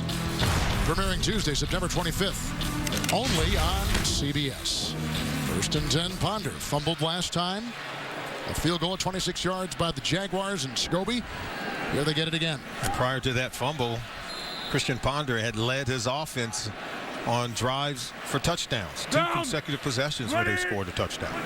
Gerhard is back there, 1st and 10. Ponder out of Florida State. Champions. Chased and brought down in the play by C.J. Mosley among a couple. It's a gain of 15 yards. Up to the 38, 1st down. Ponder has always been very good at getting out of the pocket. We always tell the quarterback, don't throw it back over the middle of the football field late. But, you know, he sees him coming wide open, and you've got to be able to make that throw. He gets that wide open. Sometimes it's okay to break the rule. Jenkins, a former #1 pick by Atlanta. 1st and 10 from the 38. Ponder's at 6 in a row. Gerhart. A tight end out there blocking in front of him, John Carlson. Rolls his way up to the 44. Picks up 6 on the play as you take a look at some fantasy statistics through our game up here in Minneapolis late in the 3rd. Oh, Gabbert doing a really good job of completing a high percentage of his passes. However, the turnovers allow Minnesota to get back into the football field, or back into the football game, I should say. And look at both running backs, Maurice Jones-Drew, Adrian Peterson, being productive running the football. Harvin in the backfield, 2nd down and 4. Percy Harvin. Now sprinting through. Jerome Felton with the block and unleashing him to the 48. That's a hard-earned 9 yards for Percy Harvin, who's lost a little bit of weight. Looks pretty good today. He lines up at tailback. Watch him wind it back behind Felton. And look at that. He's hitting the backfield, but great balance. He's always been a strong and real balanced runner, whether at wide receiver or now you see him lined up at tailback. He can make some plays for this offense. The 5 other receivers had more yards from scrimmage than he did last year. Like we said, he only played in 58% of the snaps. 1st and 10. Ponder. Harvin. Stop Rutland. Out of bounds he goes. What a hit. Harvin with a great move and a run of 13 after the catch. He's down inside the 35. Well, you said he was stuck by Rutland. I think it was the other way around. Percy Harvin, he's not a real big guy, but boy, does he deliver a strike. He knows how to get into the defender and deliver the first blow. Look at that. I think it was Rutland who was the one who got popped. Let's listen in. Oh, yeah. Percy Harvin wins the best of that battle. First down and 10 with Gerhardt from the 34. Fighting off the block there, Dwight Lauer making the stop for the Jaguars. Minimal gain on the play, down to about the 32. We talked to Harvin the other day up here in the Twin Cities, and of course it's well known about his chronic migraine problem. He says he hasn't had a migraine in over a year. Yeah, it's been quite some time. And then he said, knock on wood. Yes, and we did for him. Yeah. It continues to haunt him, and this is a guy that wants to play every single week. You can see the percentage of the team's receptions last year, the highest of anyone in the National Football League. He is a workhorse within this offense. He goes about getting it done a different way. Second down and 8. And Gerhardt remains. Alu is chasing him. And then falls on him. With Mincy. No gain on the play. Some nice pursuit right there by the Jaguars. The one thing about Harvin, which is so interesting, Solomon, is he's got to learn not just one position, but many. In other words, he's got to learn the concepts of the offense and not just one position. Yeah, he learned X, Y, and Z, H when he's lined up in the backfield at the halfback position. So I think it's a tremendous workload, but how about the football IQ, the ability to line up at all those positions and still execute at a high level? Mathis is in with the nickel, 3rd and 8.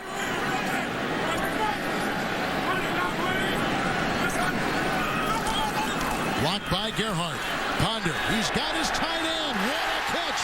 But what a throw. Rudolph inside the 5. Tackled on the play by Rutland. It's a gain of 29. 1st and goal, the Vikings. Kevin, we said it at the top of the game. The tag team tandem of Kyle Rudolph, John Carson, that they could be a tipping point in this game. Rudolph is 6'6", 260 pounds at the tight end position, but he's coming in your kitchen, and see if you can keep him from catching that ball. No way. How about his ability to separate from the defender and get behind the secondary man, Kevin Rutland? How about the perfect throw? Great throw by Christian Palmer. Harvin is in the backfield, 1st and goal from the 3. Percy. Stuck. Bosworth. Along with Mincy, no gain, 2nd and goal. And Percy Harvin, 5'11", 185 pounds, not a big guy. But he's courageous enough. Even he's laughing at, I'm trying to run it up the middle. Because the reason why you would pound him up the middle, you expect it to hit very quickly. You want to gas the defense before they can react and respond. But Mel Tucker's defense was up to the challenge. 3rd quarter has come to a close. An entertaining game and opening weekend of the NFL. The Vikings are on top by 2. All have come to play. We go to the 4th on CBS.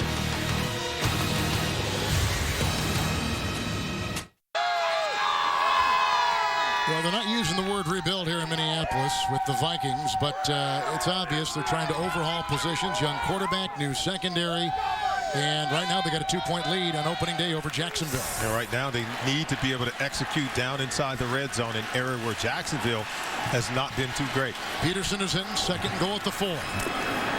Good time. Catch is made by Asiata, who is out of Utah. It is a 2-yard gain. Lesney, Bosworth are there, and they work their way down to about the 2. He'll roll out play, wanting to get it over to Rudolph in the corner, but you have to check it down to the fullback, and if indeed they have your big tight end cover. You take a look at the owner, Ziggy Wilf. Got a deal done this offseason to begin the construction on a brand new stadium here in downtown Minneapolis.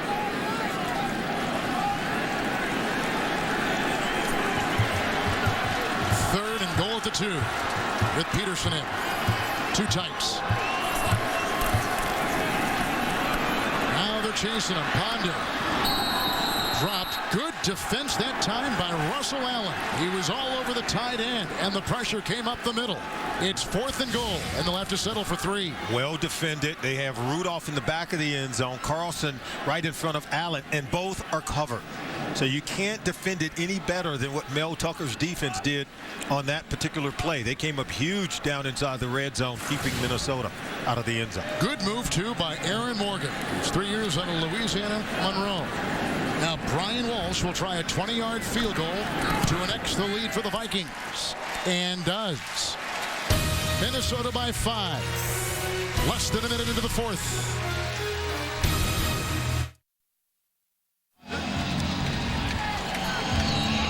Walsh just kicked a 20-yard field goal after some nifty throwing on that previous possession by Christian Ponder. He had Jenkins for 15, and he had his tight end Rudolph for 29, setting up the 20-yard field goal and making it 17-12. The Minnesota Vikings, who at one time scored 14 unanswered here in this game against Jacksonville. Jalen Parmley will leave it in the end zone. 1st and 10 coming up for the Jaguars, and tonight on 60 Minutes, he was one of the Navy SEALs who shot bin Laden. The dramatic story he tells is only on 60 Minutes tonight, only on CBS. Vikings had some problems with leads late in games a season ago. Yeah, 4 times they blew the fourth quarter lead. Les Frazier's football team, and that's when you need your defense to stand up and make some plays. You also need the offense to continue to be productive. They've been much better here in the second half than they were in the first half. Jared Allen is on the bench. Jones-Drew in the backfield. 1st and 10 from the 20. Good time. Right on the screws. Caught by LaRon Robinson. He's made a difference today. Terrific debut for the Jaguars. A 19-yard pickup to the 39. And that is a first down. Well, it's a new look Jacksonville Jaguars. This is a new look Blaine Gabbert. Look at this. Right on the money. Can that ball be thrown with greater accuracy? And what about the zip he places on it? I think it allows Robinson to make the catch, turn around, and attempt to try to shake off Harrison Smith for even more yards. Ron Robinson has 4 catches and 58 yards today. Gabbert with Jones-Drew at his side. 1st and 10. This is the rookie, Justin Blackman. And read beautifully on the play. Wonderful work by Josh Robinson, who is a rookie out of Central Florida. He had a concussion earlier. He's back hale and hearty from that. It's a gain of a yard to the 40. You talked about them wanting to get better in their secondary. Remember, they had 50 sacks last year, but only 8 interceptions. They gave up a league-high 34 touchdown passes. So Robinson's one of those players that they bring over from Central Florida. He ran a 4.240 at the scouting combine, the fastest player in the 2012 draft. With speed like that in the back end, you wonder how he closed so quickly on Justin Blackman. 2nd down and 9. Allen still taking a breather. Up, down he goes. Hit that time. Aaron Henderson brought him down. And a flag. There was a late hit on the Vikings. LaTroy Guyon. He was already down. Yes, sure and you was. can't hit him while he's on the ground. You can go touch him down, but he fell on him, and the Gabbert's hurt. After the play, personal foul, 98 defense, 15-yard penalty, first down. A replacement or no, they are going to protect quarterbacks in the National Football League. See, here he goes down. Now stay up. So you cannot do that. I don't care who it is. That's the quarterback. And you can see Gabbert's wincing in pain after Guyon fell on him. Wind knocked out of him. Guyon is on a Florida State 5th-round pick 5 years ago by the Vikings. Vikings 4 penalties, all on defense this afternoon. Oh, that was just a costly penalty because they had a sack on Blaine Gabbert, and Guyon does something that's just not too smart. He gives this offense for Jacksonville new life. Jared Allen is back in. 1st and 10 for the Jaguars at the 45 of the Vikings. Maurice Jones-Drew with Wimper and Jones blocking. And then from behind, Brian Robinson allows just a gain of 1. Brian Robinson's playing one well of a football game, Kevin. I can tell you, he's making so many plays, getting into the face of the quarterback against the run. Watching him come in right from behind, he gets the Maurice Jones-Drew. And it's just his ability to be relentless coming off the other corner, playing opposite of Jared Allen. I mean, with 2 defensive ends like Robinson and Allen with the kind of motor they have, are you kidding me? That's how you end up with 50 sacks to lead the National Football League 1 year ago. He had a career-high 8 last year. 2nd down and 9. Back to a nickel in the secondary. Gabbert, Thomas, dropped it. There was a big-time hit there by that extra defensive back. and also by Raymond, who comes through. He started the final 5 games.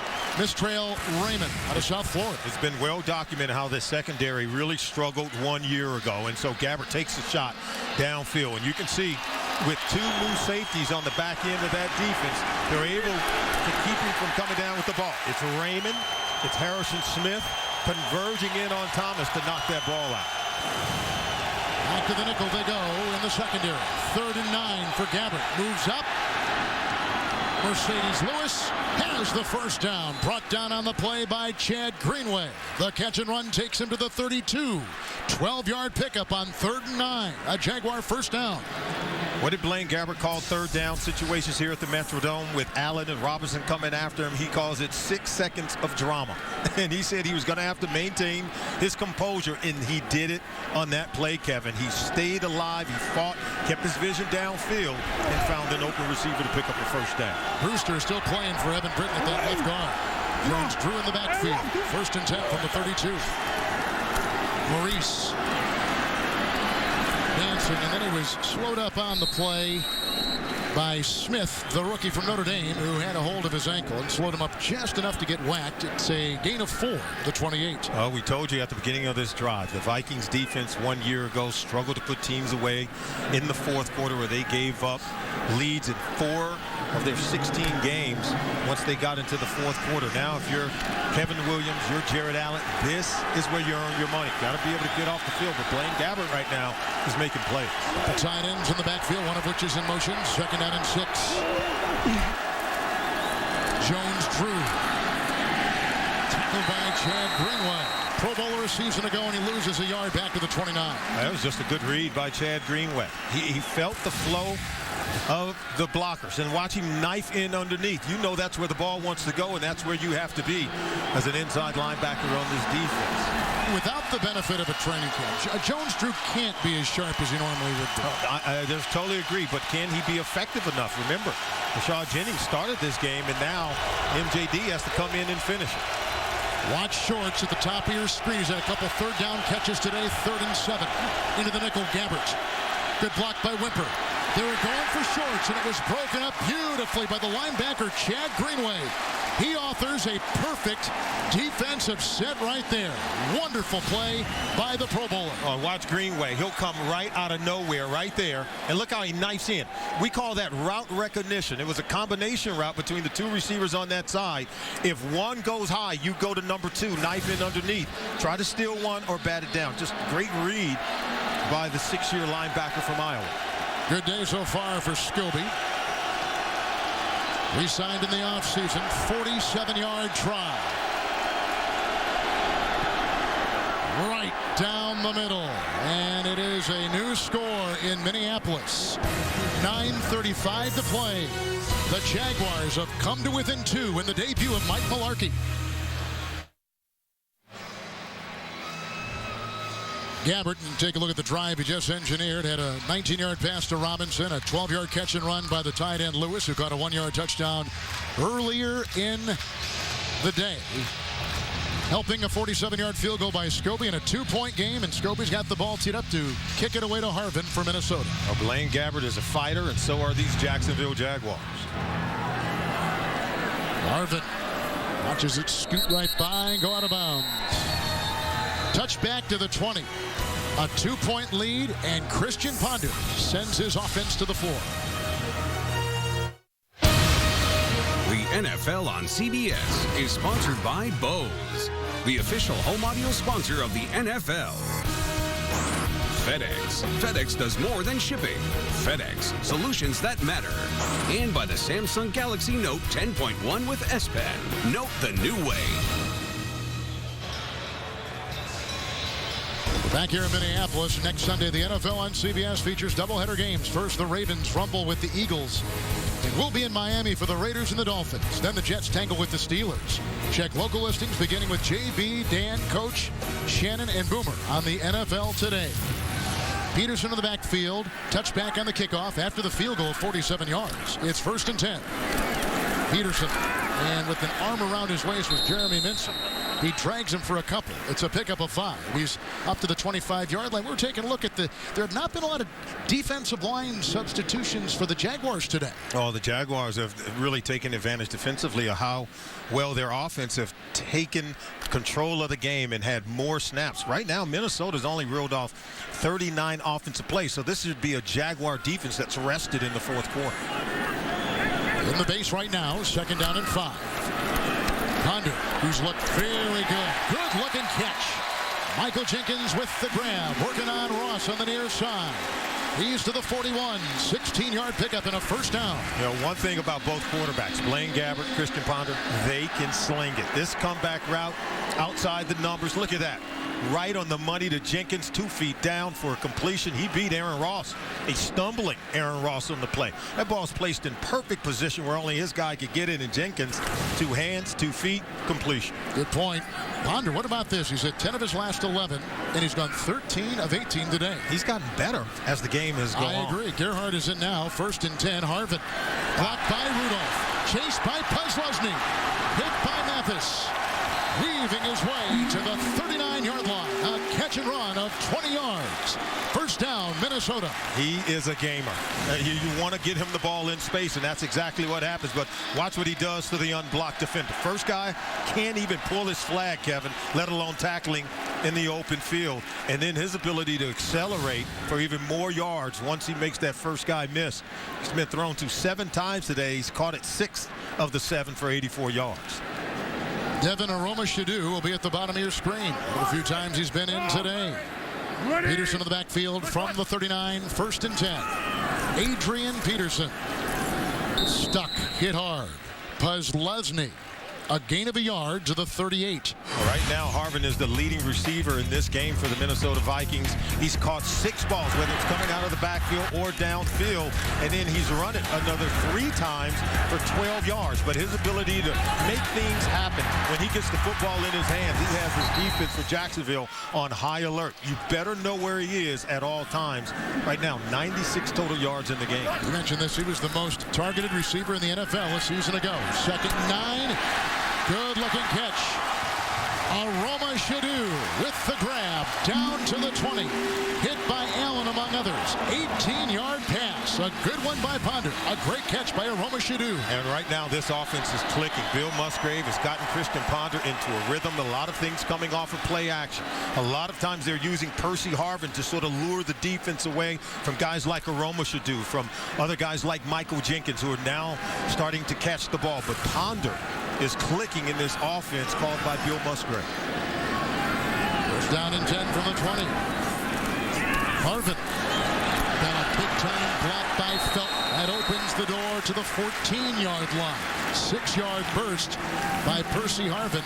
We talked about him losing some weight. We talked about the little speed bump he and the organization had back in June because it was more of a football issue than money. It wasn't about money. It was really about how he was going to be used in the offense and basically making sure they don't get away from him. And here in the second half, the more they're using him, you see this offense going to another level.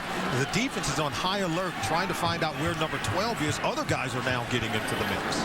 They're in the nickel in the secondary. 2nd and long 3. Peterson was in, going for Harvin, who is covered on the play, tailed stride for stride by Aaron Ross. Well, they had some problems because Harvin and Aroma-Shadu was in the back of the end zone where the ball was thrown. You don't want both guys. Take a look to the right side of your screen. You're going to see number 12 and number 19. That's not the way you draw it up. You have more defenders there than you have offensive players. That's when bad things can happen. Aroma-Shadu, he's been with the Chicago Bears for a couple years. He was a former 7th-round pick by Miami.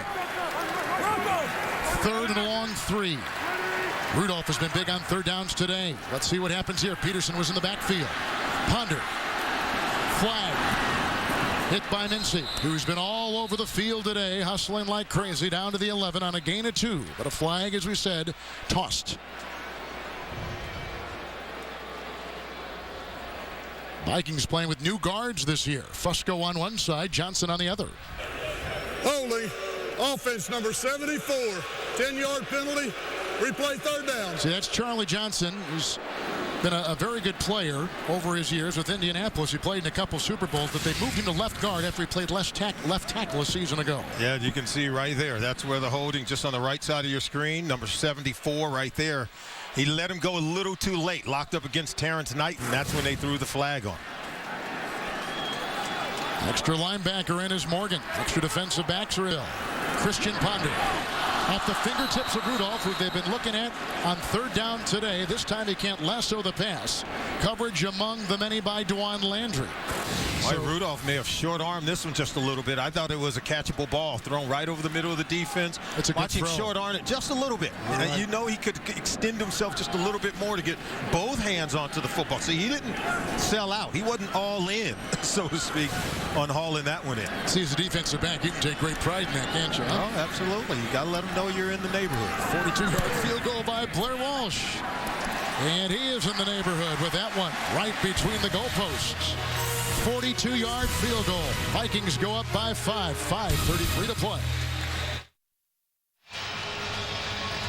Blair Walsh is number 3 right there. Just knocked in a 42-yard field goal.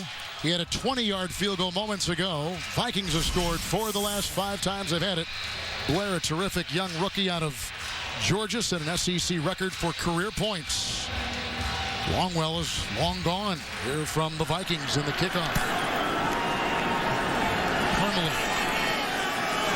They leave it 8 yards deep to the 20 with a touchback, 1st and 10.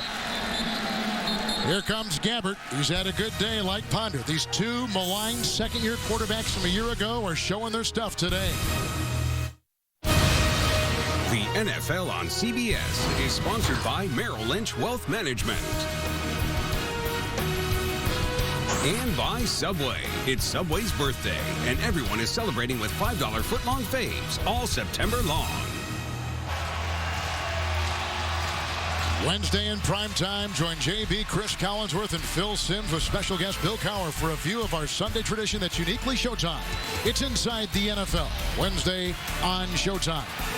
Quarterbacks look good today. On the left, Ponder. He's at 5 different receivers. On the right, and with the ball right now, Blaine Gabbert out of Missouri.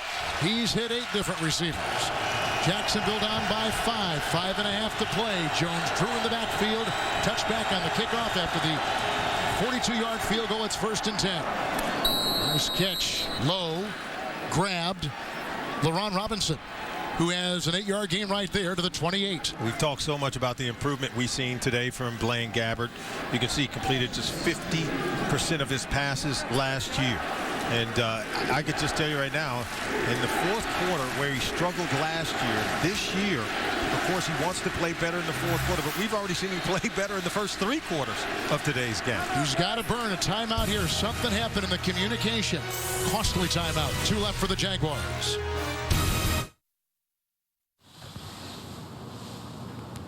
You said you'd get me on the field.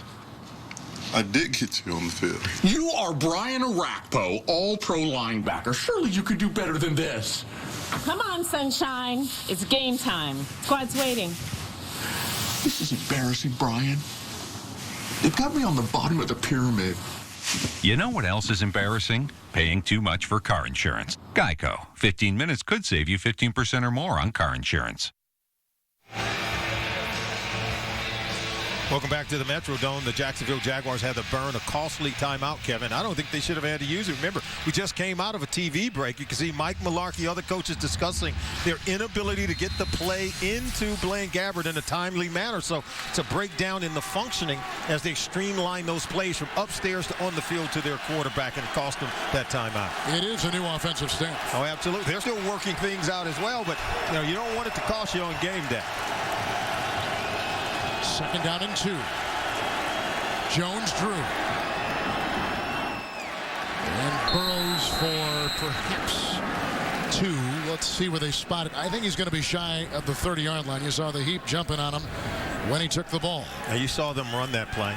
They were running it right at Jared Allen. They want to try to take advantage of him getting up the field, but more importantly, if you run it at him on 1st and 2nd down, you hope that on 3rd and 1, he doesn't just come pinning his ears back coming after the quarterback. He's got to be more mindful of the fact that they're running at him and slow his roll before pursuing the quarterback. 3rd and 1.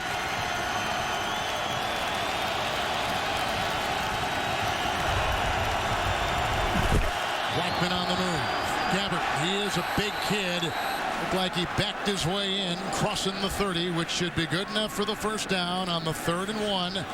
And Rowe at the bottom of that pile. Meester is down there too. Meester's an interesting story. He's the center. 178 starts with today's start here in the Twin Cities. Well, just keep your head up. And you can see right there, Monroe does a good job of hooking Jared Allen, and that's how Gabbert is able to spin around outside for that 1 inch for the first down. He's from Parkersburg, Iowa, which is a 3-hour drive south of here. Brad Meester out of Northern Iowa. What a wonderful career he's had. 1st and 10. Up the middle they come. Cayenne can't get him, but I'll tell you who got him was Chris Cook. A kid who has been struggling with injuries and off-field issues, comes right through, gets the sack, loss of 11, put him back at the 19. Oh, this is just a jailbreak. Look, they come up just about every gap, and they're able to get into the face and at the legs of Blaine Gabbert. Way more than they can block. And there you see Cook coming off the corner. But you had a couple of defenders leaking through. Guyon, as you mentioned, and Chris Cook. Gabbert has to eat it. 5 in the secondary. 2nd down and 21. They need the 40. Pressure again. He got it off to Jones. Drew in the open field, and a collision with Aaron Henderson. A gain of 3 to the 22. We take you to New York and James Brown. Rams only won twice last year, trying to change that this year, Boom. Well, potential upset brewing here, guys. Sam Bradford going to find Brandon Gibson for a touchdown. They go up 20-13 over Detroit. 9:45 left to go in the game. Game's being played in Detroit, JB. Kevin Harlan, Solomon Wilcox. Jeff Fisher with his first game coaching the Rams. Here's a 3rd and 18. Thank you, guys. Gabbert underneath. Lewis, he needs the 40. Met and spun down at the 29. Cook was there among a couple. Wingfield with the stop, a gain of 8. 4th down and 10, and Jacksonville will have to punt. Well, there's nothing really Jacksonville could do. 3rd and 18 if you're Blaine Gabbert. You really lost on this drive on 1st and 2nd down. Once they get you in 3rd and 18, you cannot force that ball down the field. And as we get close to the 2-minute warning, Blaine Gabbert wondering if they're going to go for it. I highly doubt it. New Jaguar owner Shad Khan watching here in the Twin Cities. Proud of his team. He's made a lot of improvements. They will continue pouring money into the franchise. The newest owner in the NFL. And a real good one, no doubt about it. Just a new field throughout the entire building for the Jacksonville Jaguars. New improved building, new facilities. Really a new quarterback in Blaine Gabbert. I'm seeing him play at a really high level, but now he has to come away with a win on the road here in Minneapolis. Anger to punt. Shields will drift to the 14. 46-yard punt. Covered it well. Now it's Minnesota with the ball. Well, the Jacksonville Jaguars have had opportunities. We can go back to early in the game where they overthrew a wide-open Justin Blackmon in the end zone. Didn't get the touchdown. Didn't have an extra point blocked at the line of scrimmage. Left points on the field and then fumbled the ball between the center, Brad Meester, and their quarterback, Blaine Gabbert. It led to a Minnesota Viking touchdown. And from then on, the Vikings gained control of the game. And now Blaine Gabbert, his football team, looking up at the Vikings. He also had 3 passes dropped that really should have been caught. So you talk about the missed fumbles, the penalties. They really have hurt themselves here on the road. At least 8 points left on the board, unfortunately there. The touchdown and the missed extra point. Here's a 1st and 10 for punt from the 14. Adrian Peterson bouncing a bit and then ripped down in the play by Tyson Alualu. Gain of a yard. Timeout, Jacksonville. Now remember, talked about that costly timeout a little bit ago, and they now have 2, and they'll take 1 here. Now they've got 1 left. They're trying to, of course, save some time. They're hoping they can get a stop here and get at least 1 more possession for Blaine Gabbert. The running backs today have been a big story just by virtue of them even playing. Remember, there was a long, tough rehabilitation, a blown knee by Adrian Peterson at the end of last season. Starting today, those are his numbers. Maurice Jones-Drew didn't show up at camp, wanted more money, did not get a new contract, sat out for 38 days. He reported a week ago. Yet these 2 guys have had their fingerprints on this game. And Maurice Jones-Drew did not start in today's game, but looks like he's going to have to finish it on offense. You have 2 running backs who did not have a single carry during the preseason. 2nd down and 9. Peterson.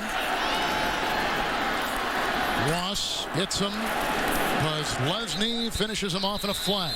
Gain is out to about the 18-yard line. Gain of 4 on the play.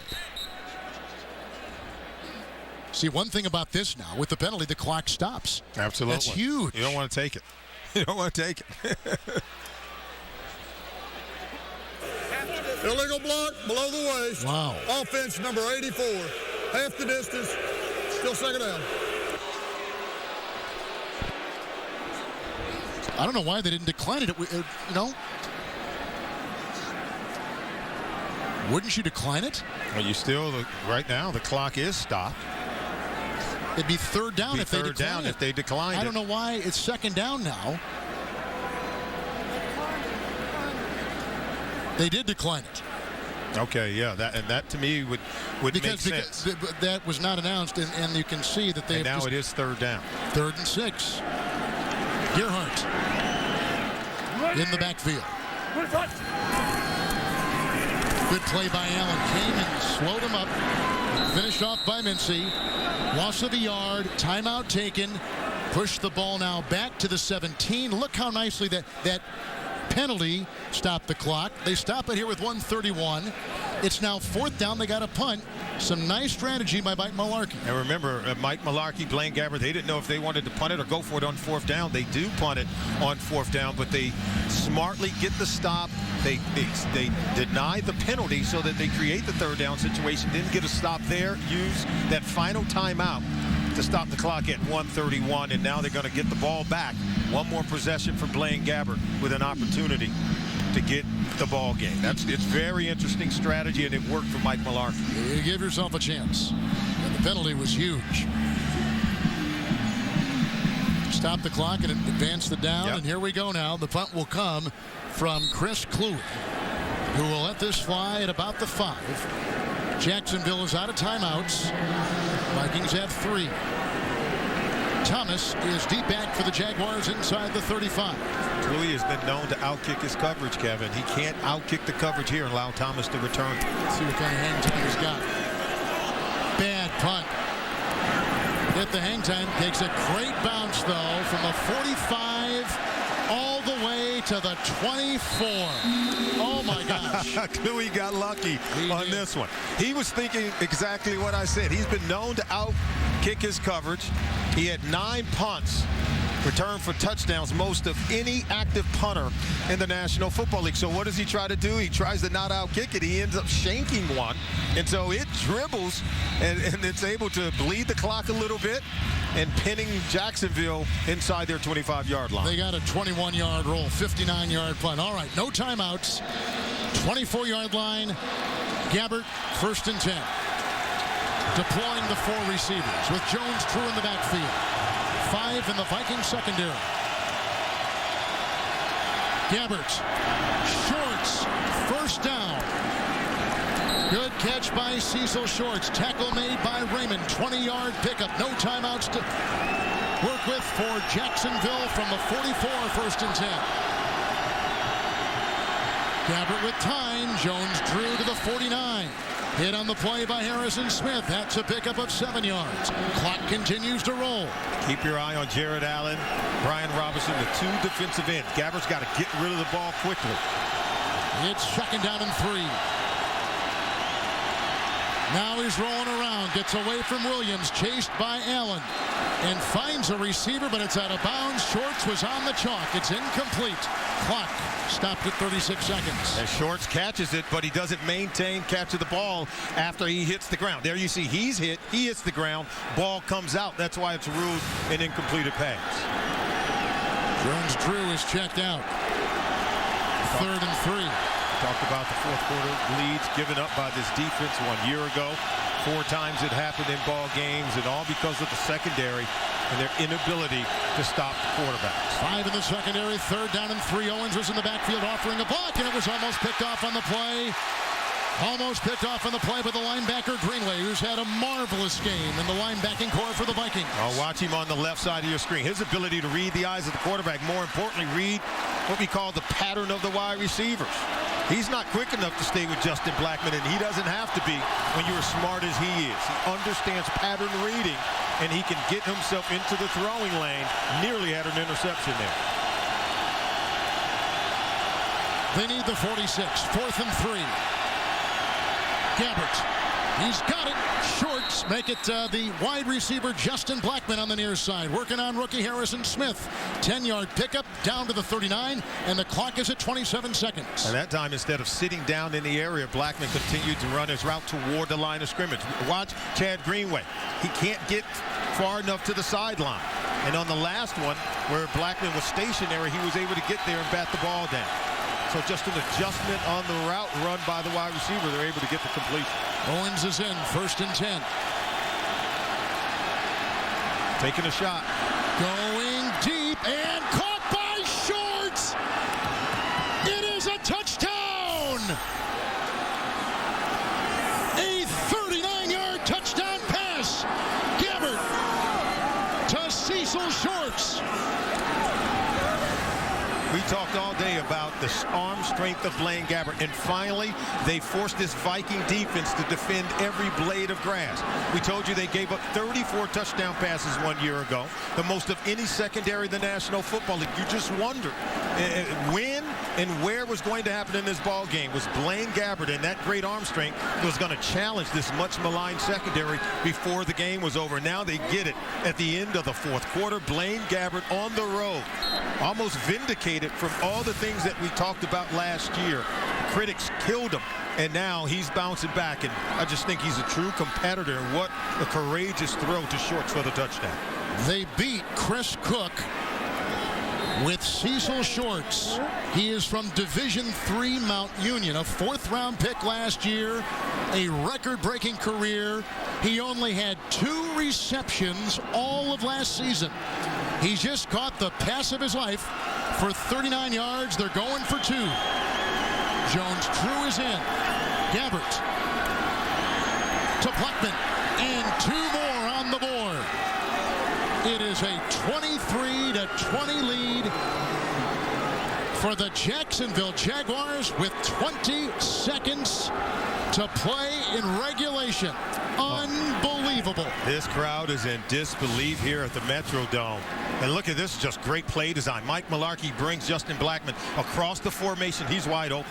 No one can stay with him. Raymond is responsible. He's the end man on the line of scrimmage for anyone coming to his side. But here's the throw. Game winner to Shorts against Chris Cook.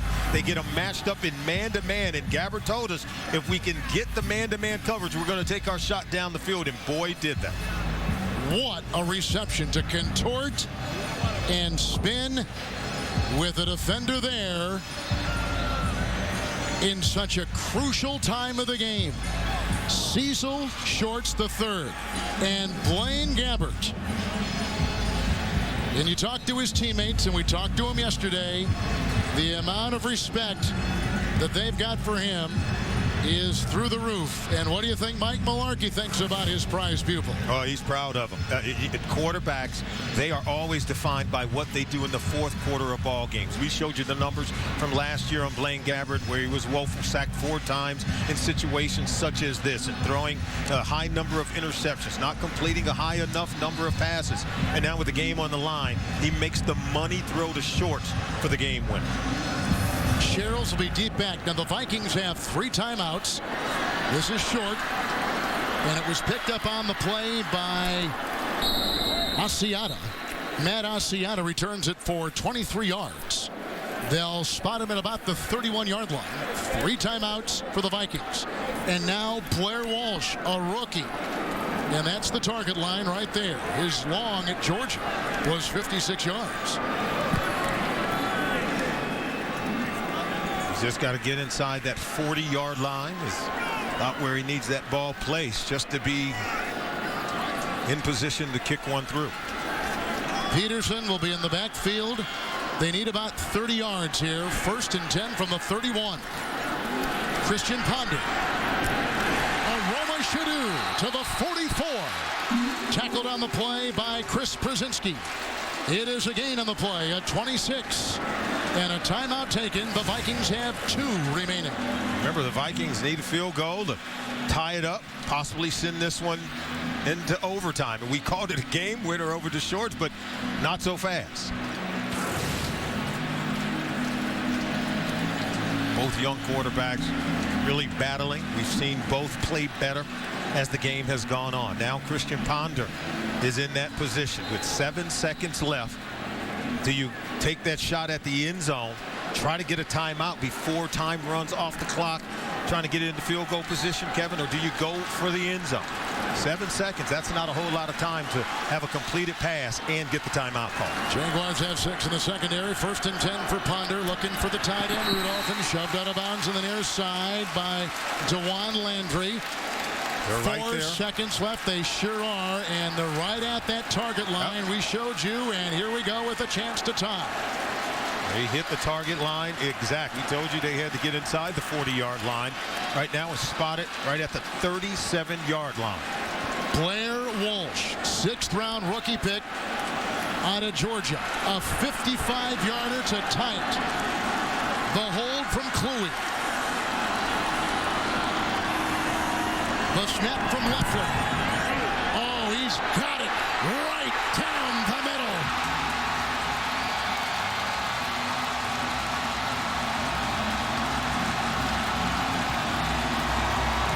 Overtime in Minneapolis on the opening weekend of the 93rd NFL season.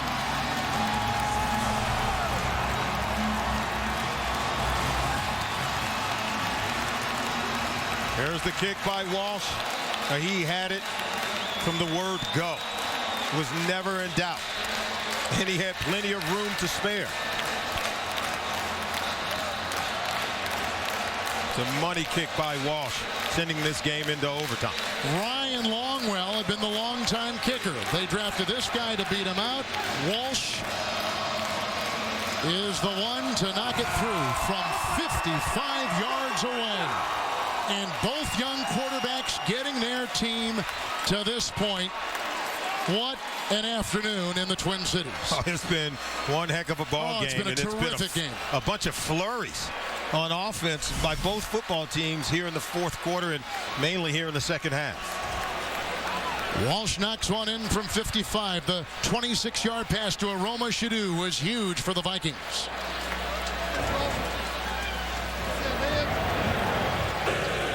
We'll have a coin toss for overtime. Visitor will call the coin toss. In overtime, each team will have 2 timeouts. All reviews will be initiated from upstairs. Coaches no longer have a challenge. Visitor, that's my coin. That's heads. That's tails. You're calling heads? He said what? Hey, let's wait it. We got it. Yes! You want a ball. What you...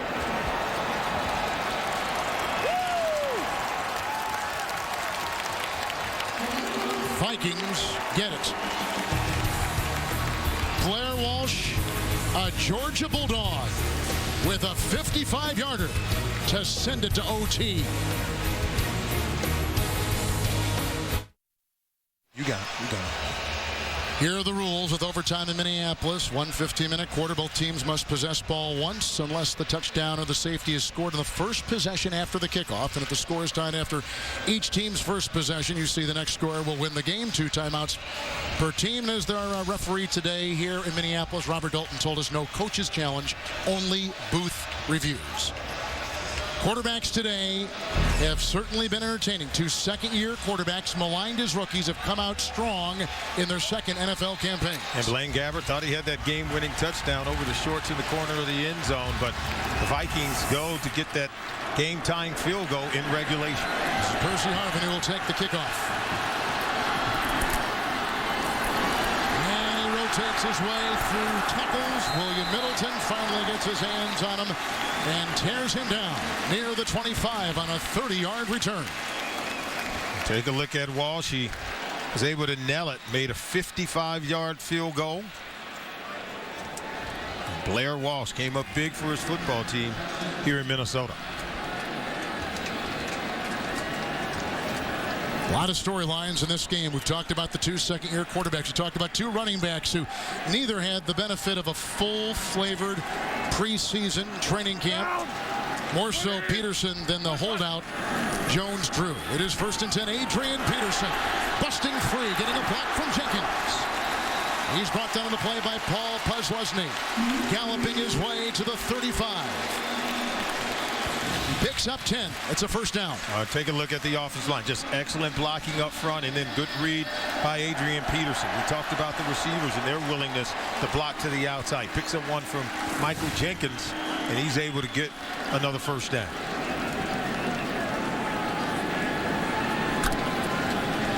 Jaguars going with their base D. 1st and 10.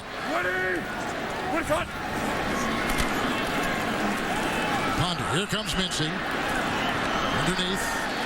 And a little catch out to about the 37-yard line. That's a pickup of 2 on the play, and Peterson is the one to get it. This Vikings offense has been red hot late in the ball game. They've scored, what, 5 of their last 6 possessions? They've been something. Tie this game up and send it into overtime. Christian Ponder has been much better in the second half than he was in the first half. Both young quarterbacks are blossoming before our eyes. It's 2nd down and 8. Adrian Peterson. Oh, he's off to the races. Brought down by Landry. Chased on the play by Middleton.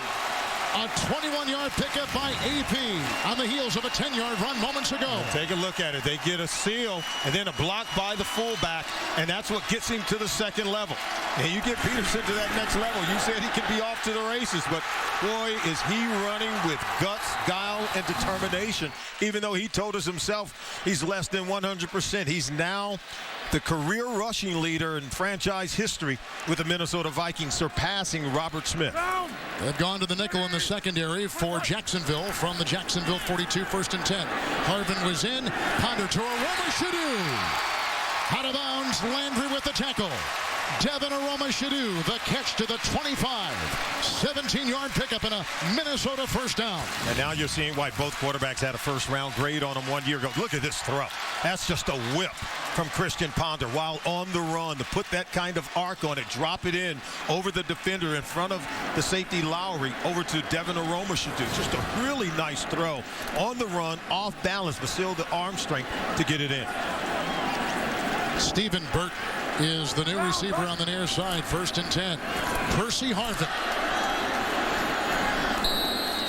Percy Harvin was brought down by Aaron Ross after a gain of a yard. We'll spot him just inside the 24-yard line of Jacksonville.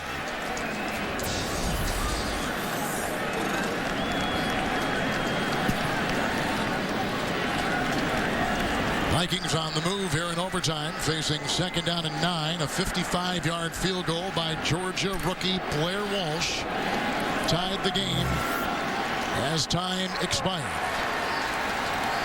Adrian Peterson is in the backfield. 2nd down and 9. Peterson wrapped up, brought down. Good play that time by DeAnthony Smith. Loss of 4. He looks like he's hurt. So these overtime rules again, Solomon, are new this year in regular season. Oh, absolutely. Each team gets at least 1 possession. And, of course, if the game is tied after each team has had a possession, if there's no score, then the next score in the game, that's who's going to win it. And right now, this is the first possession of the game for the Minnesota Vikings, who appear to be moving. Christian Ponder and this offense have scored on 5 of their last 6 possessions of the ball game. Remember last year it was active just for the playoffs. And we saw it early on when Denver beat Pittsburgh on CBS. But if he scores a touchdown, if the Minnesota Vikings score a touchdown on this first possession, game is over. And that's why you see a look of concern for everyone on the Jacksonville Jaguars sideline. So as they tend to DeAnthony Smith on the field to walk you through this game. And we've seen Adrian Peterson get into the end zone twice in this ball game. It's just more than ceremony. That's his 2nd touchdown. And then the long touchdown pass over to Shorts. That gave Jacksonville the lead. And then the long field goal, 55-yarder from Walsh. That tied it up 23. at the end of regulation. Now we find ourselves in overtime, and Les Frazier, after giving up that lead in the fourth quarter, they got the tie, and now he's looking to get a win here in overtime. Jacksonville still in the nickel. Toby Gerhardt is in the backfield, 3rd and 13. This is Gerhardt with the beat on him with a nice tackle. Dwight Lowry knocked out of bounds at the 20-yard line. A gain of 8 and 3rd and 13. Now it is 4th down and 5. And they'll try for 3. And here comes Walsh.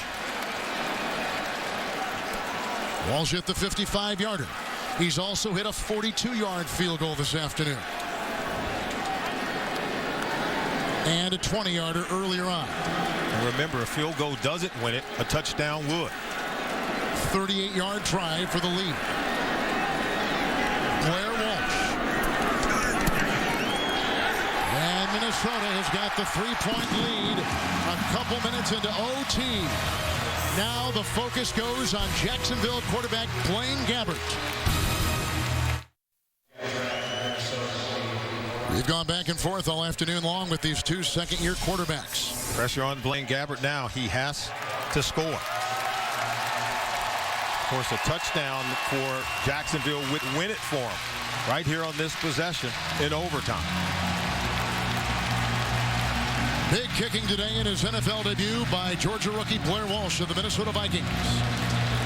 55-yarder to tie it and send it into OT. Jalen Parmley, ex-Baltimore Raven, brings some blocking up ahead, including from Kevin Elliott. It's a 21-yard return. He goes up to the 23. And that is the target line for the big-footed Josh Scobie. He's got a big-time leg. He's got a big-time leg. Now, you don't even have to get inside the 40-yard line for him. You just get shy, somewhere in the shadow of the 40-yard line. He's been known to knock it through.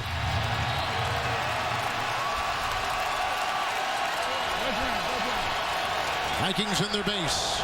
Jones-Drew is in the game. Blaine Gabbert 1st and 10.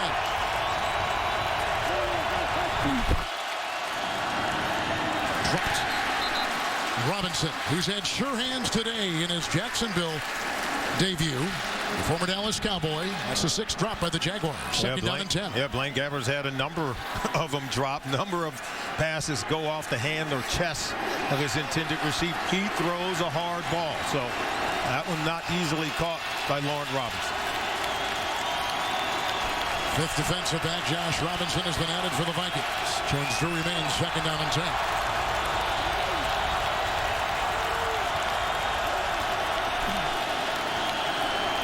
Jones-Drew. And brought down by Kevin Williams, the 5-time Pro Bowler. He picks up 7, does Maurice Jones-Drew, just a eyelash beyond the 30. See, that's a smart play because it does two things. You don't want to just drop back and throw it all over the place with, Robinson and Jared Allen coming after your quarterback, but you create what we call a manageable 3rd down. And now as those defensive ends, you just can't pin your ears back on 3rd and 3 and chase Blaine Gabbert. You better check for a trap, draw, some kind of run play to Maurice Jones-Drew before you hump the quarterback. Jared Allen digging down at that right defensive end for Minnesota. 3rd down and 3. Good block by Monroe and knocked down Smith. Harrison Smith, the rookie 1st-round pick out of Notre Dame. Great play by Harrison Smith. 1st-round pick out of Notre Dame. Look at that. Eyes on the ball. And right now, on 4th down, Jacksonville has to go for it. And, Kevin, they've got to get a 1st down to keep the game alive. You get a stop for the Minnesota Vikings, and it's game over. They need the 33. 4th and 3.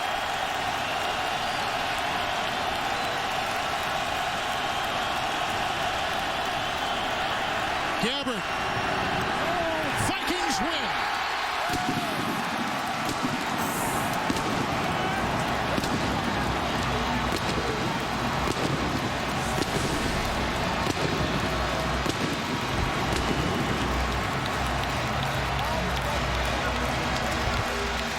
What a game. Les Frazier's defense had given up that fourth quarter lead, but in overtime they respond. They get the stop against Blaine Gabbert on fourth down. Incompleted pass. Vikings get the win at home. Here's the play over to the left side of your screen. They take a shot down the field to Lauren Robinson, matched up with Chris Cook. The safety, Harrison Smith, comes over, and it's a game winner. Gabbert can't believe it. Blair Walsh kicks a 38-yard field goal in overtime. Kicked a 55-yarder to tie it up at the end of regulation. The rookie out of Georgia wins it for the Minnesota Vikings. For Solomon Wilcox, Kevin Harlan saying so long from Minneapolis. You've been watching the NFL on CBS. We'll rejoin James Brown in our New York studios after this. Good night from the Twin Cities.